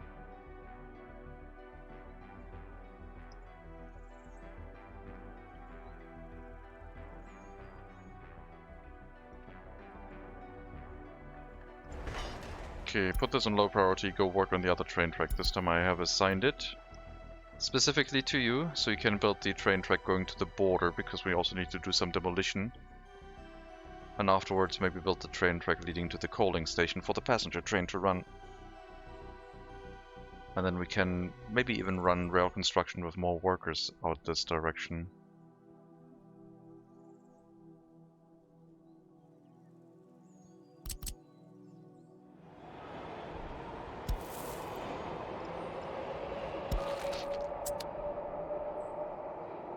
Footpaths everywhere, please.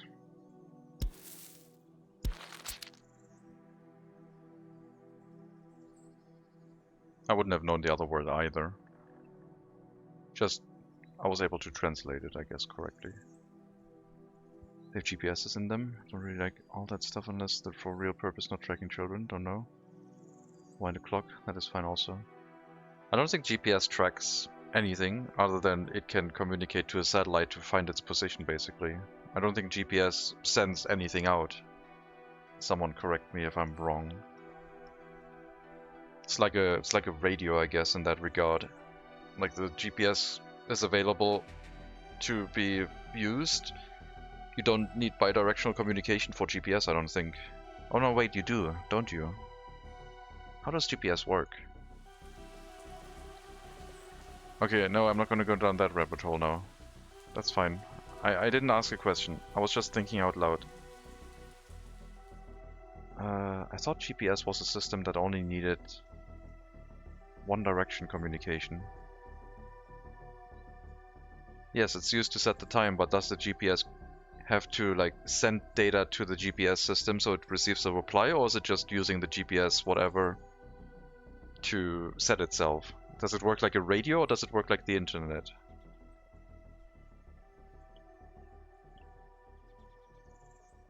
Again, no questions, just thinking out loud. Imagine it just receives, yeah. That's what I also thought, but then I realized that I was just imagining it, because I didn't know. Satellite broadcasts a signal, yeah.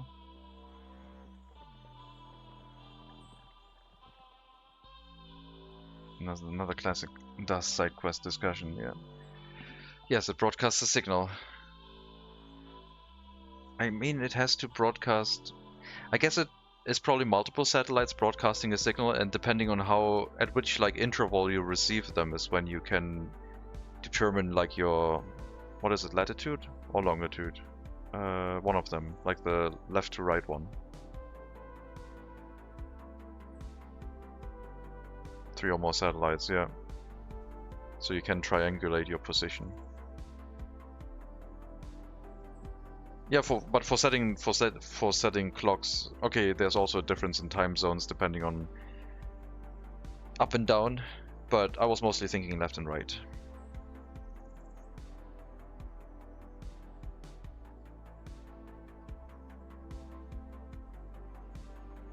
Alright, case closed. GPS in children clocks is fine because it just receives the way to set the time, I guess. And then maybe based on that information it can connect to the internet and check which country it's in, which household, and then set its summer and winter time automatically. I'd also like to know that.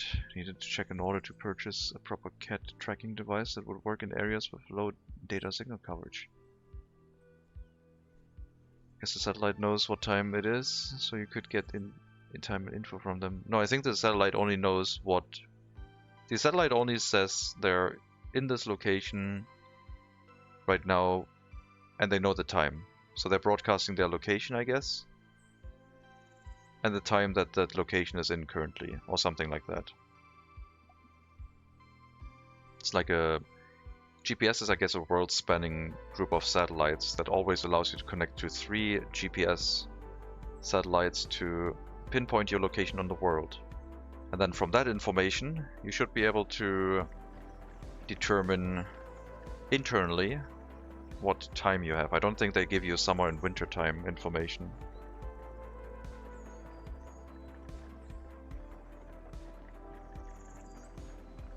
Determines your location by time it takes to reach your device. That's why you need at least 3 satellites in range.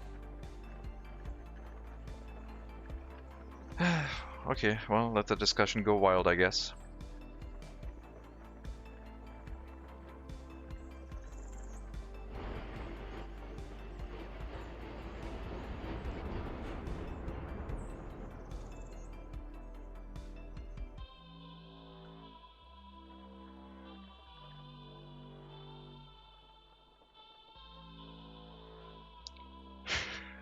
Jesus. You have to finish that discussion in less than an hour, just letting you know, alright? You have to figure this out in less than an hour.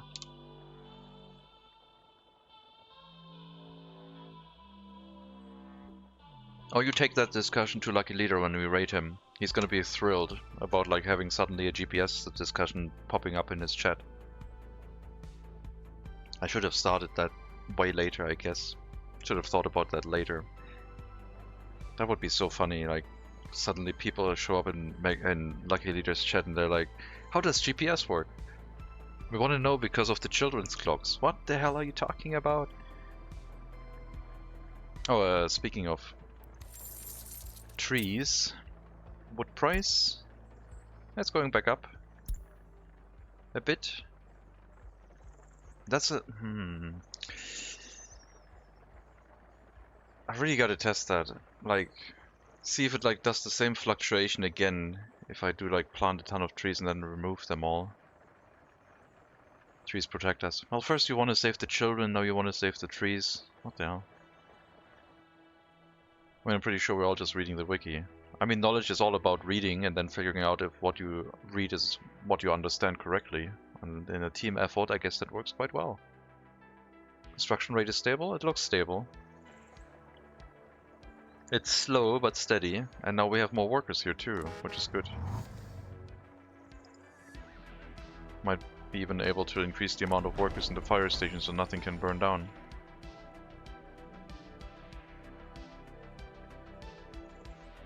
Trees absorb sound and good place to read. Reading in a tree is very dangerous. Just letting you know.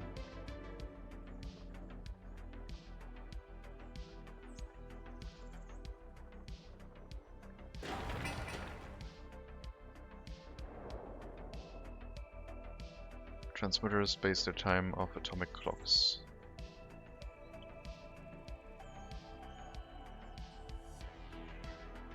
So the children's clocks also have radios in them. Radio receivers, I guess. And GPS. GPS to know their location and radios to know the atomic time. So we got atomic clocks in the children's rooms. That's gonna outrage some people.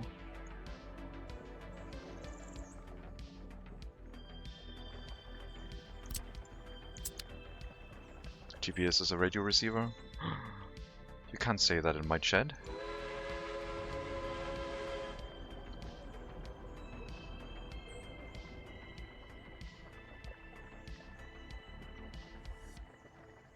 Yeah, that's the workaround. Just connect to the internet and ask the internet about what's your location.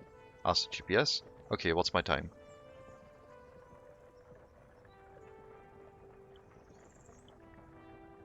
To watch that sleeping under the tree is not good because they release things at night, like bees, and well, they change their breathing based on sunlight, of course. Or like breathing is maybe not the right term for it. Photosynthesis. Hornets, yeah, that's what I meant. The bee's nest falls down at night, so you shouldn't sleep under trees. Plants do breathe, actually. Do they have lungs? Huh? Do you need lungs to breathe? Do ants breathe? I don't know. So many questions. I'm basically just like... I'm using chat for like... as a Google search right now. I'm just like... asking questions that maybe some people find interesting and then they search for it and write the answer in chat. It's kind of neat. They do, but through pores in the shell. Ants are mysterious.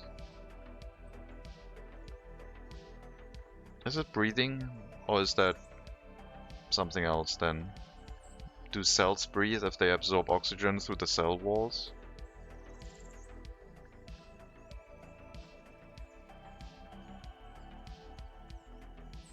At which point is it something else? At which point is it just absorption of oxygen? Because like breathing is like inhaling oxygen, exhaling something else with a dedicated organ. Is a dedicated organ a requirement to call it breathing or not? Because if it isn't, then you can also do that through pores, I guess. The pores are specific gas exchange, it is breathing. Okay.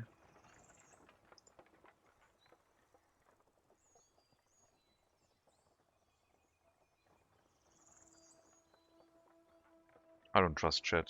I'm gonna look that up myself if I don't forget. Which I will. CO2 and O2. So technically a motor is also breathing because it's like intaking oxygen and outputting CO2. Via an intake.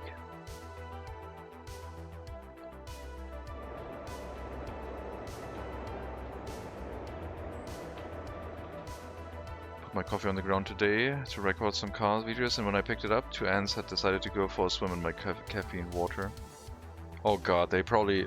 Can you imagine, like, thinking you can do, like, a really cool swim and suddenly you're, like, fully caffeinated and dying? Jesus, those poor ants, man. They probably were, like, thirsty and then they fell into, like, the fountain of youth and, like, died of caffeine overdose. Jesus.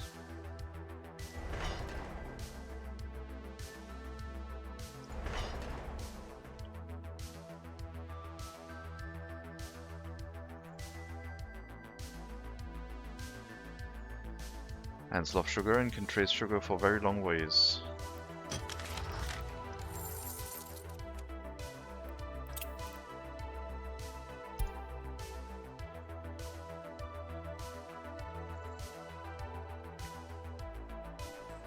Maybe water doesn't get through the pores, air molecules are very small.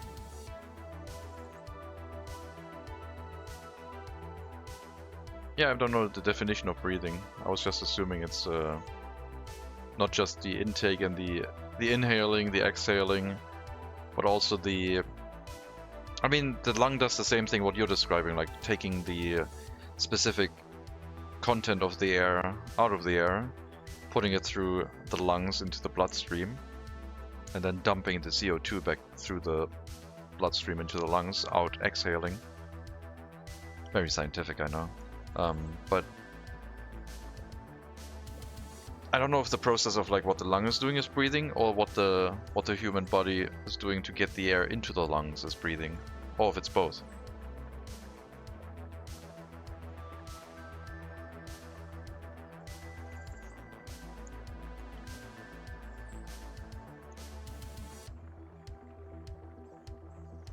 There you go. Lung sponge.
It's weird. It feels weird to see an early railway waste management system. Does it? I mean, it's there to make me money, otherwise we would be bankrupt already. So that's why it's there, I guess. It's more like, yeah. It's like an early oil refinery, except way less powerful. It doesn't scale indefinitely. This one does have a maximum limit on throughput, basically. Not just for the building being relatively low capacity, but also if you overbuild it even more with more buildings, the amount of money you can extract from the system gets lower and lower. Is the water imported or from a surface water pipe? Drinking water is imported. The water for the coaling station and end station are brought in from this surface water outflow. So our trains are running on dirty water, which is not really healthy for trains, I don't think, but in the game it works fine. I could run this also for the workers with dirty water, I guess. They don't really care. They're foreign workers. I mean, they do care, they get sick, but I could save money that way, I guess. Oh, that's an idea. That's like a health test stream, science time. Can you run a settlement on dirty water if you provide enough healthcare? Just like making people drink river water only. So I always felt like it wasn't possible whenever I tried it. They got too sick and then it was over. Like a slow garbage dump death spiral or something like that. There becomes an industry with chemicals in the ground to create another form of power source. What? Trees? No, not trees. Dinosaurs. Trees become... what's it called? When trees get really compacted and fossilized. It's not oil, it's something else. Is it just coal? I've seen crystallized, I think, like trees. I guess it's just coal.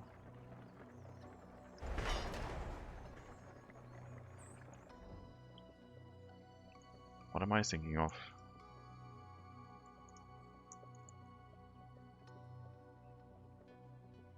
Petrified wood is what I'm thinking of, not coal. Trees turning to like stone, basically. That's what I thought about.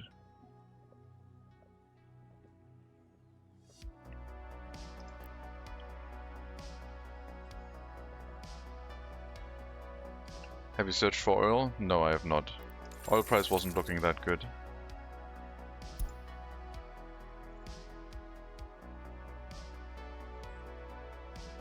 Instead I planned to build 2 logging camps and the game was like, yep, price dump now. Then I removed all the trees and the game was like, yep, let's raise the price. Oh no, wait, he's looking. Let's not raise the price right now. See, you just talked about oil and now the oil price is gonna crash and not returning anytime soon. There you go, that's your answer to oil. There's a microphone connection, I swear. Gravel is continuously increasing. Crops are too, even though well, I guess we're feeding that to horses, so the horse feed price is gonna go crazy at some point. I've become the oil jinx, destroyer of the oil industry. You sure have.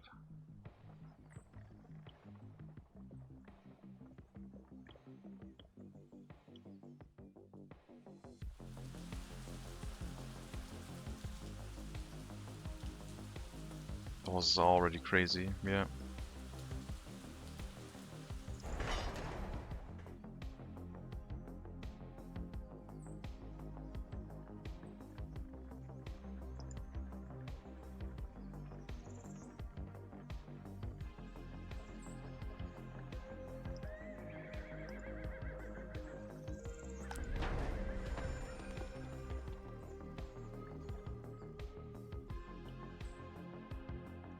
It's so slow.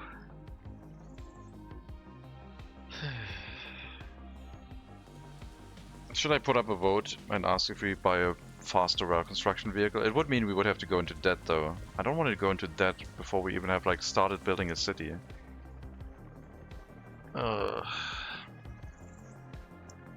Maybe I just let me do something. Let me go and look for some other areas for incinerators, I guess. Maybe we'll find a really good like customs house with a really good waste content.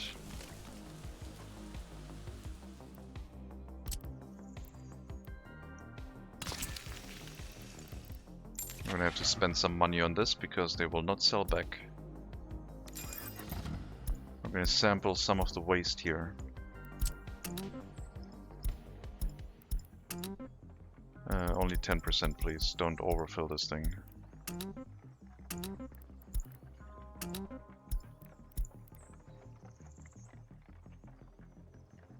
Let's take a look. Feels like we just have to wait. Yeah. I mean, we can build another area, I guess. What do we have here? That is terrible. That's even worse. 10% hazardous waste. No. That's like 150 rubles per horse carriage load. That won't do. Alright, re-export that, I guess. And then we'll go to the other customs house and check here. We'll do a sampling.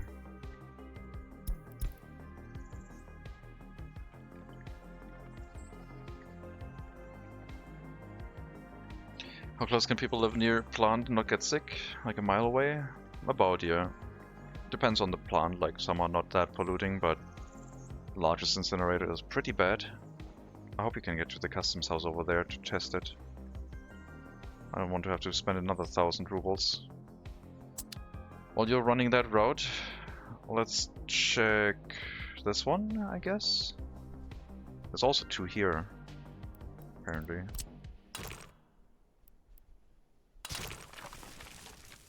Alright.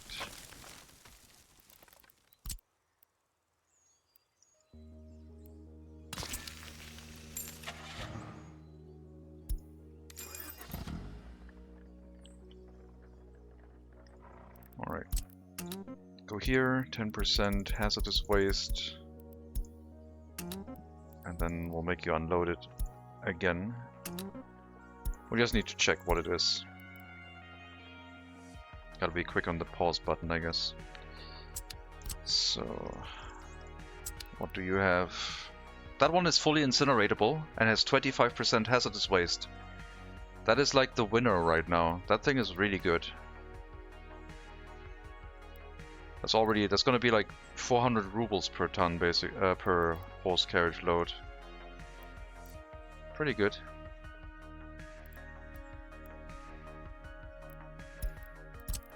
Can you get here and load 10%?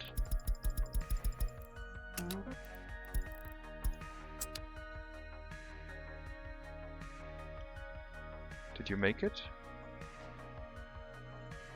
Oh, you're not there yet. I think you're gonna make it. Hopefully, you're almost out. How can game increase depth of the river? You can dig down. Lower terrain with excavators or workers. So how to map out healthy living while thinking about oil industry. Yeah, okay, you didn't make it. Great. Perfect. So this one is not useful.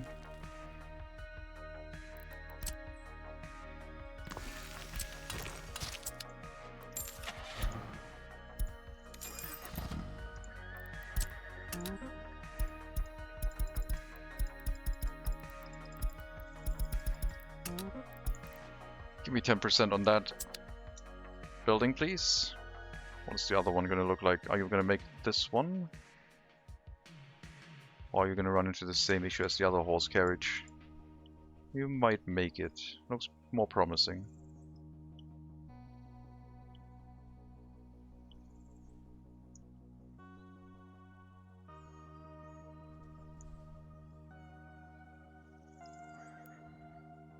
That one is not doable. Okay, so both of these customs houses are off limits. This one is really good. This one is bad.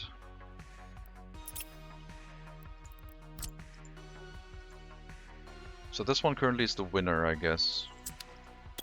For the moment.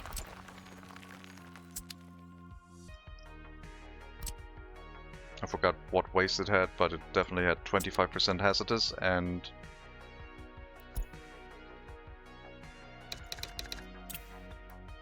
And like no metal scrap or anything. It had some plastics waste in it, but that's fine.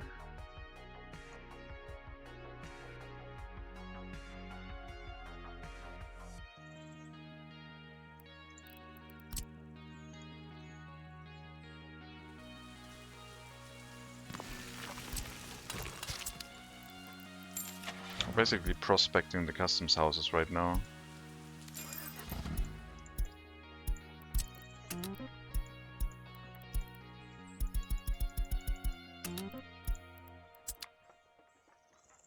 Incineration sustain must be expanded. I think so, yeah. That one has metal and aluminium in it. Only 20% hazardous. Not okay.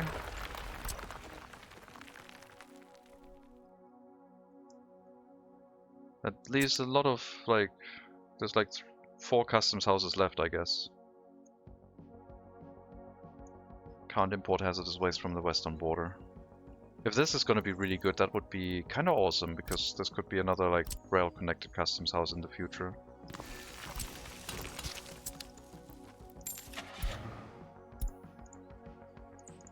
Only 1 horse, please, thank you. That's cheaper.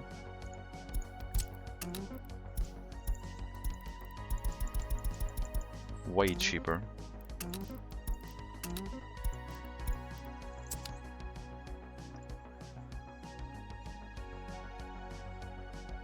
Although, can you make money by only buying and selling from other factions, like Smuggling Ring having their own country? Yes, but not... I mean, yes, you have to basically play the inflation game. You have to see... Usually, like, transporting oil from the east to the west is very profitable. Oh god, that looks very profitable too. That's another 400 rubles. But there's construction and metal scrap in here, but it has a ton of hazardous waste. And no plastic scrap. That might be like a late game version to get like easy access to metal scrap for a lot of money. But nothing right now. I mean, right now it would also work, I guess. Just nothing we can recycle, I guess. But yeah, with the idea of like trading with other nations, you have to see, it's important to check which resources have like a price difference, which is most of them. And then look for resources where it's like a high price difference, where it's a lot of rubles, not so many US currency. Then you can get a bunch of rubles basically. And then resources that are much closer together, like oil or other raw resources, where you get more... You would still get more rubles, but it's better for US currency in that regard.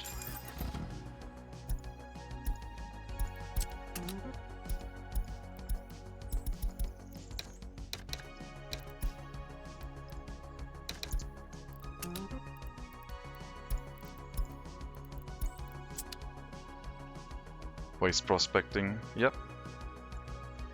Looking for the right customs house.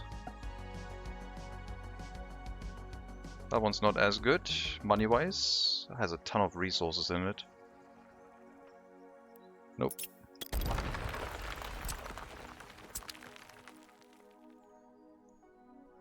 That leaves 2 customs houses, I guess. 3. There's probably 2 up there.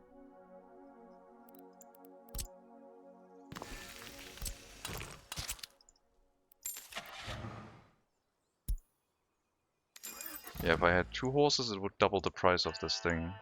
So only use 1 horse for prospecting. Tis cheaper.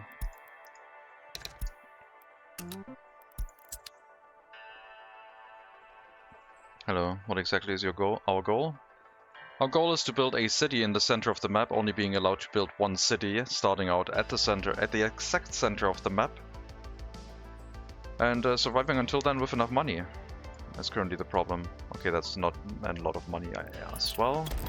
Currently I'm scouring the customs houses for maybe another way to make some money by incinerating more hazardous waste. Because our money situation isn't that great at the moment.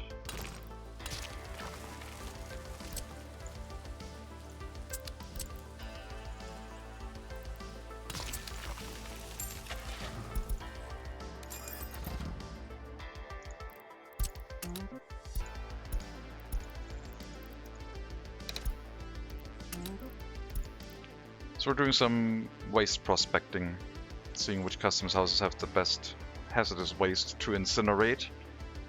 based on waste composition and incineratability. This one is pretty good.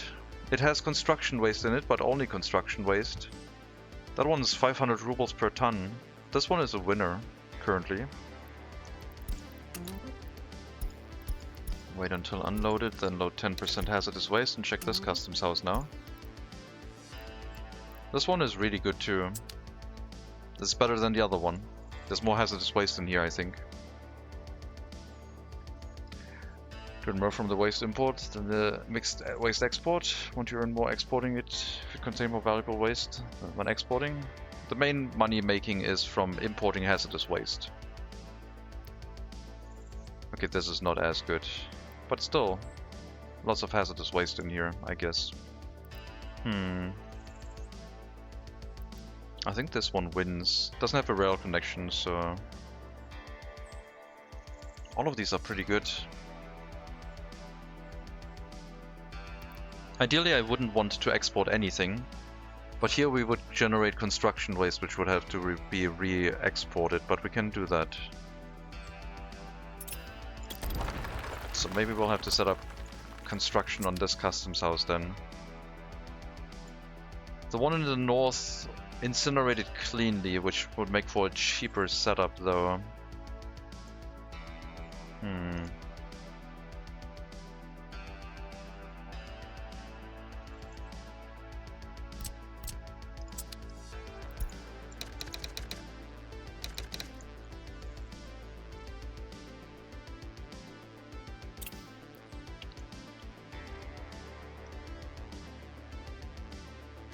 Yeah, I think we're gonna build up here, then I don't have to worry about it. All the aggregate wastes are valuable, yeah, but I don't want to re-export if I don't have to. It's gonna be a small customs house.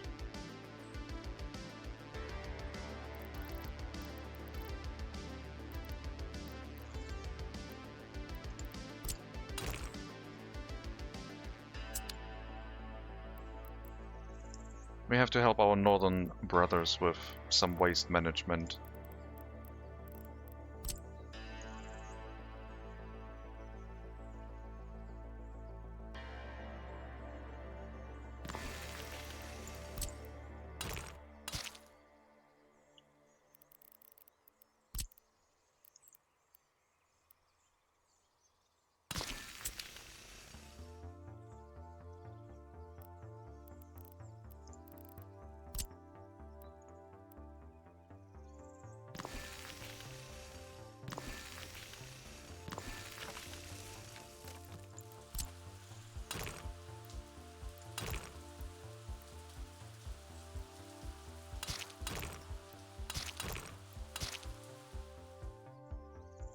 Wouldn't it be too slow to make sense without a train station? No, it's definitely fine.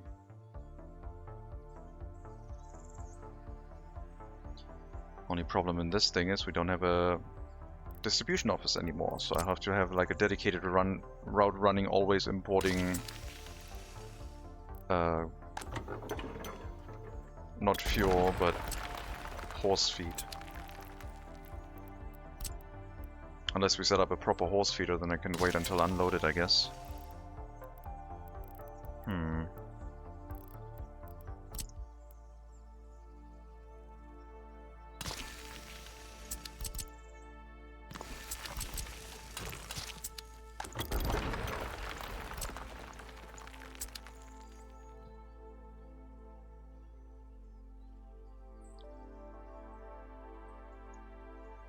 Wonder how long it takes to make profit from the cost of building the incinerator setup. Not too long. But we also need a repair station to keep everything repaired. And we need to set up 2 small horse construction offices to keep the buildings repaired. If I want my free construction offices back at that point. So there's some things we will need to build. And maybe a distribution office in the future too.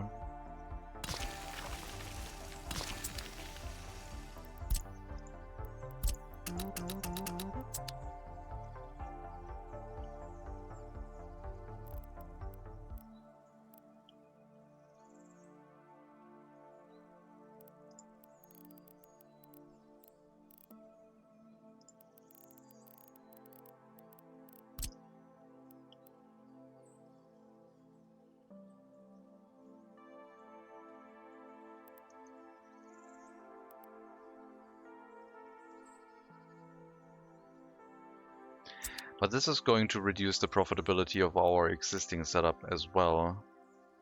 And I'm not sure if that makes sense. This one is just much cleaner to run than the train one. Hello 50, welcome. We're approaching less than 30 minutes time left on the stream, just letting you all know, 22 minutes-ish. I don't know, I don't want to build another setup here. I think it would work really well.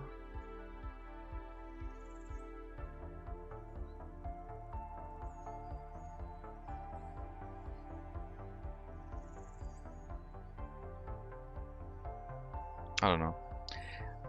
Making our other setup less profitable with the imports is maybe not the best idea.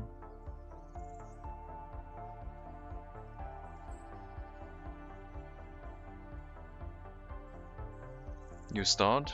MegaCity 19 run. We're trying to build a city inside the center of the map.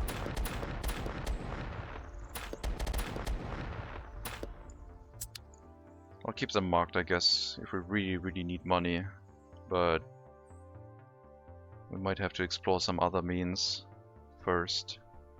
Like, who knows if the wood prices suddenly start shooting up again. Doesn't look like it. It's the horse cow run. It is not, no.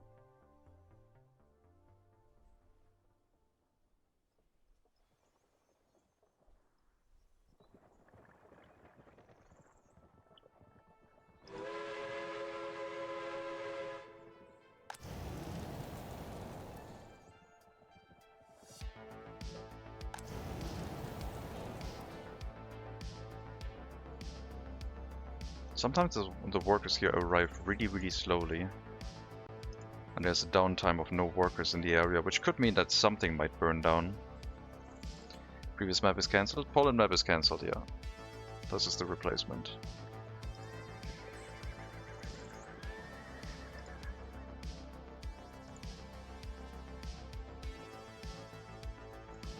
Oh, I guess they were waiting a very long time because rail construction was in the way. I guess that makes sense.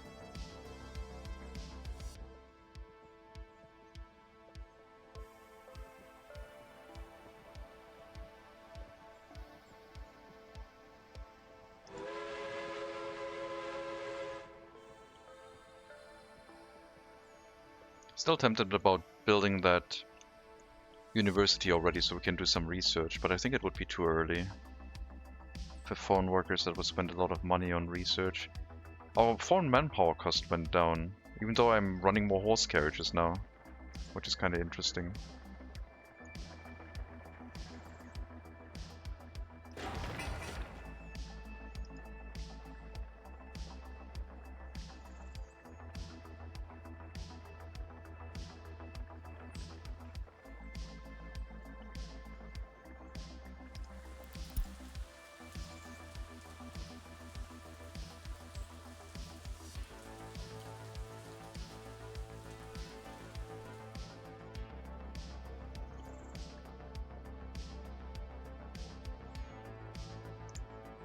My god, what's going on with the workers? Are we bringing too many workers to the other side now, and that's like taking all of them, I guess? Are we running into the situation where we don't have enough foreign workers to run everything? It feels like that's the case too.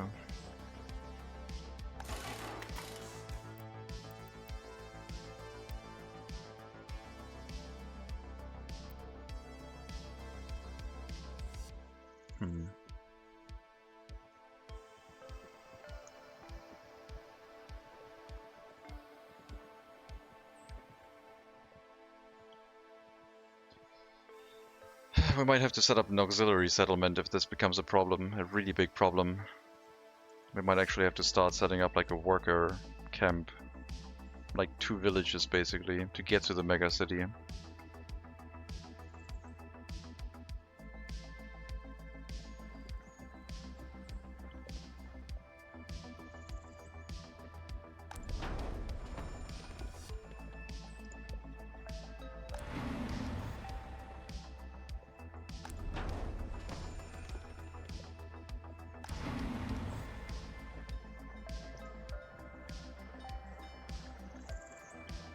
This one's building fine with 2 or 3 workers. I wonder why the other one wasn't doing that. Ideally I would like to only use 3 workers in here, but it looked like you weren't doing construction in some cases. I guess now it's working fine. Reduce the amount of workers being used. Work efficiently.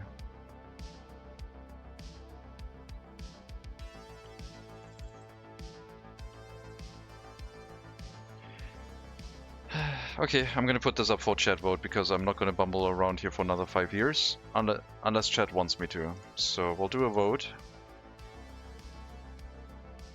Do we set up temporary villages to get to the city center? Yes. No.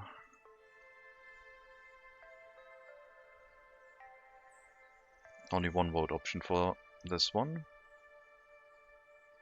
Do we set up temporary villages to get to the city center? To explain what we're going to vote on. It will be a village here in Switch and a village here in Yahonik to provide like a local workforce to get to the city center, which will be demolished as soon as we have a city running in the city center. No auxiliary police force now. But yeah, that's what we're going to vote on now. Because otherwise it might be quite slow. It would still probably be slow with the auxiliary workforce, but you may vote no. 1 for yes, 2 for no. Are we going to use auxiliary settlements, or are we going to slowly crawl our way to the center? I did not expect it to take that long, to be honest. And the worker deliveries are something else. That will probably be something that comes into effect next run. Next stream, I mean. Okay, looks like people don't want to wait. Someone said no. Oh, because Black Moon Dove wrote no.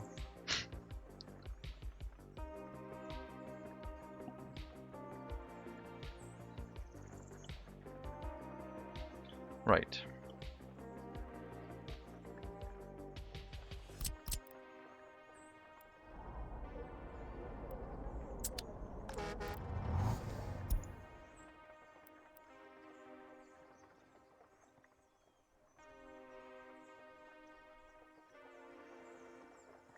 Getting number 2 done? What do you mean by that? Sounds weird. What do you mean?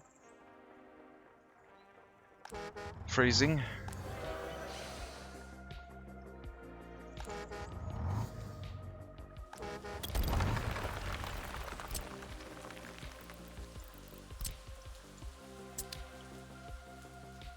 Well, I would say that vote is one-sided.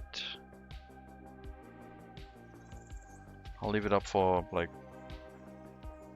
the rest of the stream, which is less than 20 minutes. Or like, I don't know, like a little bit longer. But yeah, without auxiliary villages, I guess it's too painful. And there's not going to be a lot of it. Like, I think it's just going to be basically a house where people live inside and they get food. Maybe alcohol. It's not going to be... I don't know if they're even going to get clothing. Like, are we going to build them like a store? I guess we're going to build them a store. Football playground? Oh god, they're going to get so much stuff.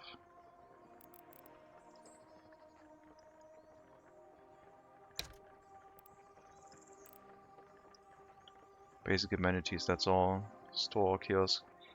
Well, they get really, really upset really quickly if we don't provide them any clothing.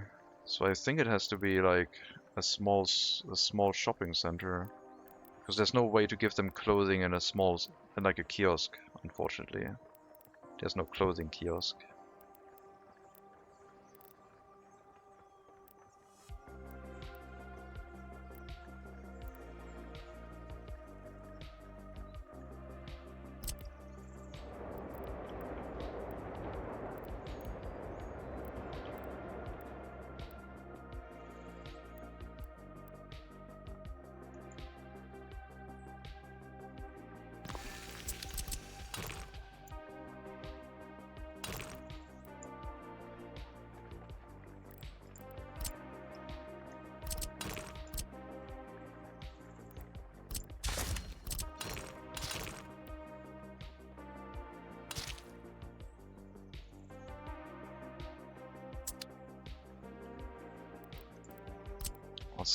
citizens, foreigners or something above close. I have no idea. It's something they do, I guess, for some reason.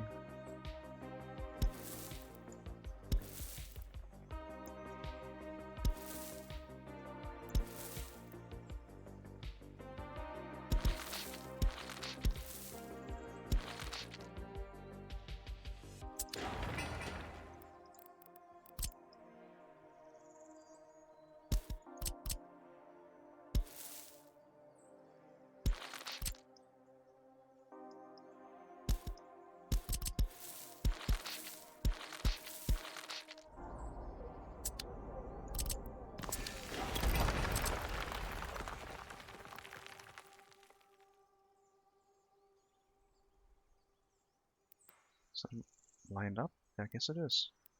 They look weird, but I guess it looks fine now.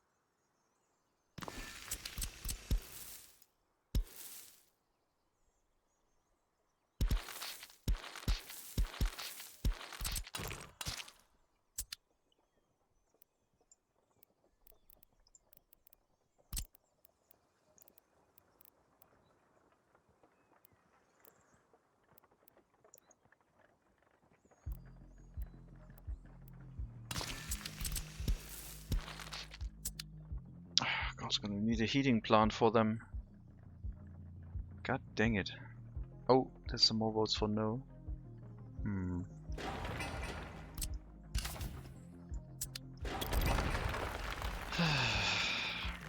I don't know.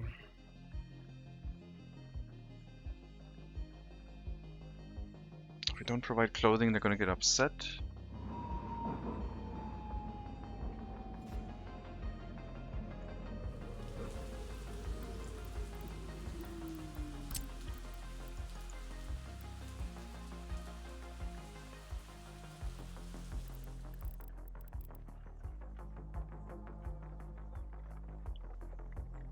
That spiral risk.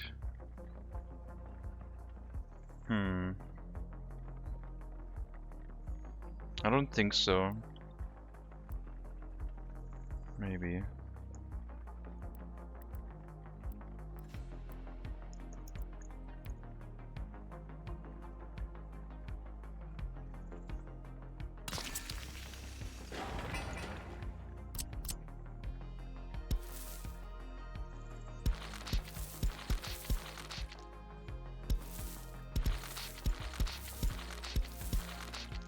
If this settlement is survivable, it could spew out more workers, basically, to populate the second auxiliary settlement. Water and sewage are gonna be a thing that we have to get here. Ugh. It cannot be a very large settlement for sure.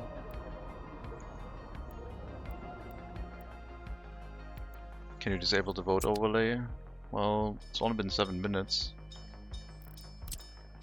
And the stream is gonna end in about 10 minutes.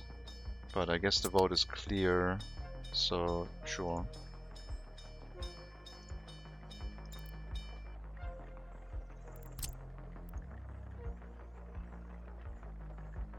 Will you consider building a tram network in the city? Yes.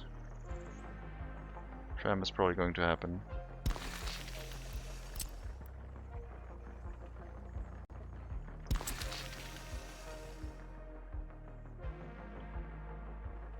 Early trams, yeah. I mean, once they become available.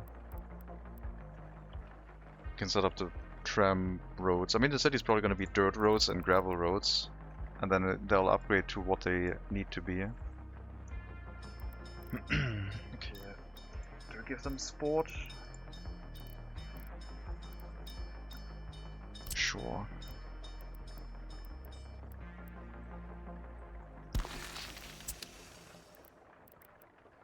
No culture. It's too expensive. No, House of Culture is gonna happen, I'm pretty sure.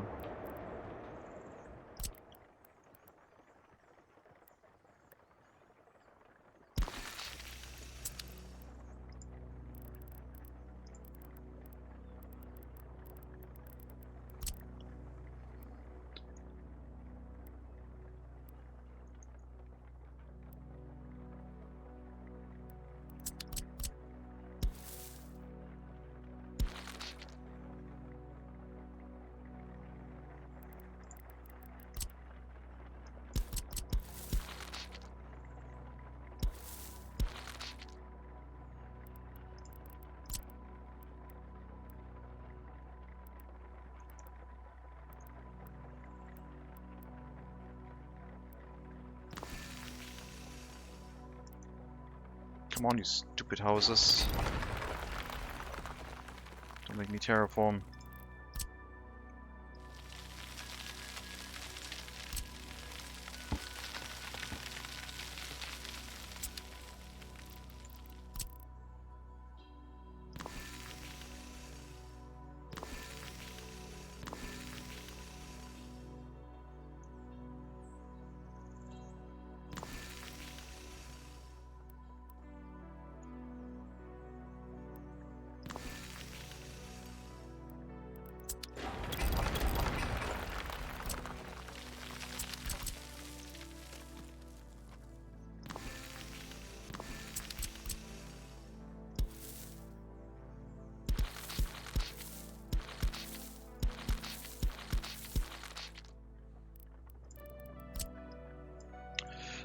We just need the clinic as well, I guess. Sure. So much stuff. Oh no, we also need a school. Highly educated workers I'm not gonna make here. We're definitely gonna get migrants for that.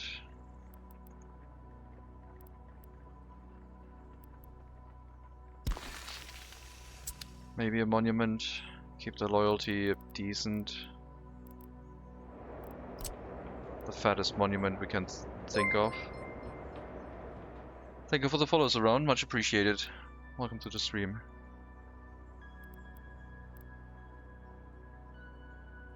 This is...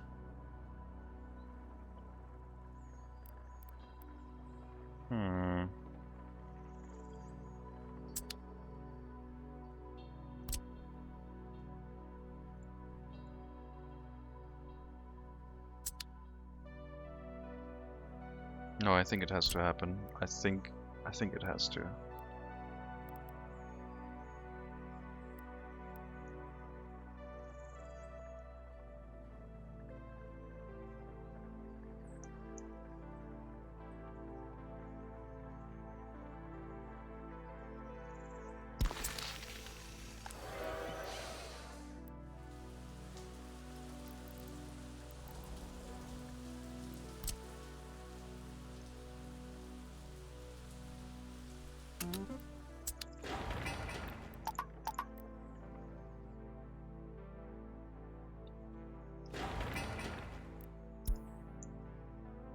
Twenty 30 work days for that? Yeah. We might need more water and sewage substations, but my god. Maybe it's only going to be the single auxiliary settlement. So many facilities.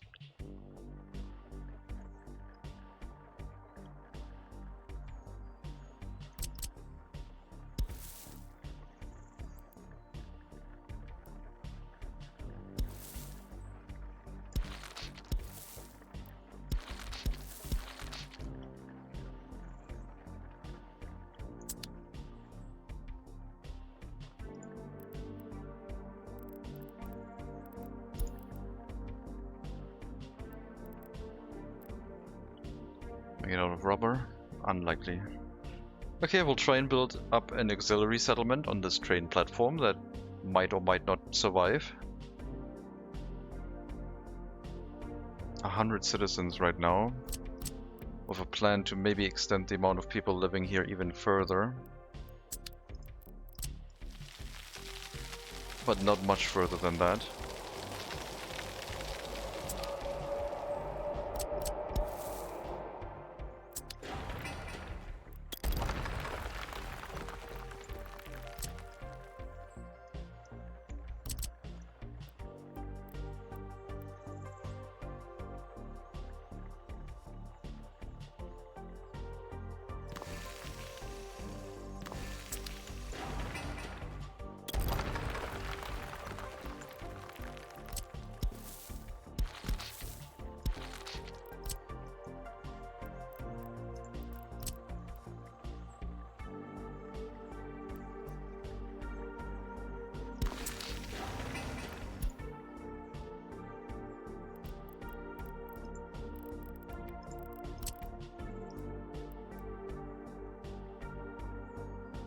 Should this run fail, then we're going to restart it, same settings, but we're going to build a city at the border to do everything. We're going to build an auxiliary settlement at the border to set everything up. Because this is going to be rough.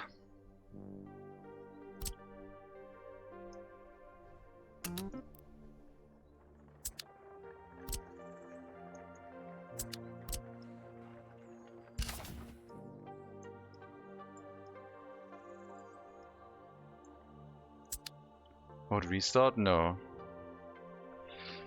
It's already been. No. Let's not think about that right now.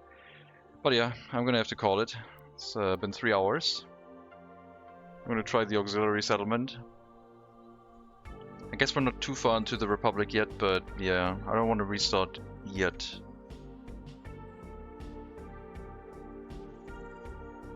It's something, but yeah, maybe we do need a settlement to actually have enough workers to like run decent rail construction speeds. Because if we're like limiting our worker counts here on the rail construction office, it does slow things down quite significantly. And I can't really use more than that because we are limited by the amount of foreign workers at the customs house. And that is a limiting factor. And then we have another auxiliary, like another station where we have to run rail construction off of to get to the center. Maybe we have to allow ourselves to get a large rail construction vehicle with a proper rail construction office. Maybe it does require a settlement at the border to make this work. I don't know. I'm going to think about it. Maybe I'm going to put that for a vote next time. Install the monument on the vehicle with rubber tires. No rubber monuments. But yeah, as always, thank you very much for watching. Hope you enjoyed the stream. I think Lucky Leader is still streaming, so he's gonna get a raid from me. You can tell him all about the things regarding GPS. Maybe when we come back, maybe we do the restart. Maybe it's the better option. See you later, hopefully. Yeah, but probably not workers and resources today. Maybe we'll do a restart. I'm honestly considering it because I really thought we would be at the center already, focusing on it, but I think I need distribution offices. We'll see. We'll make that decision next time, I guess. So yeah, thank you very much for watching. Hope you enjoyed the stream. I'll be back later today, at some point late afternoon my time, in like 6 hours-ish, I think. We'll see. And until then, take care everyone, all the best, and maybe also next time.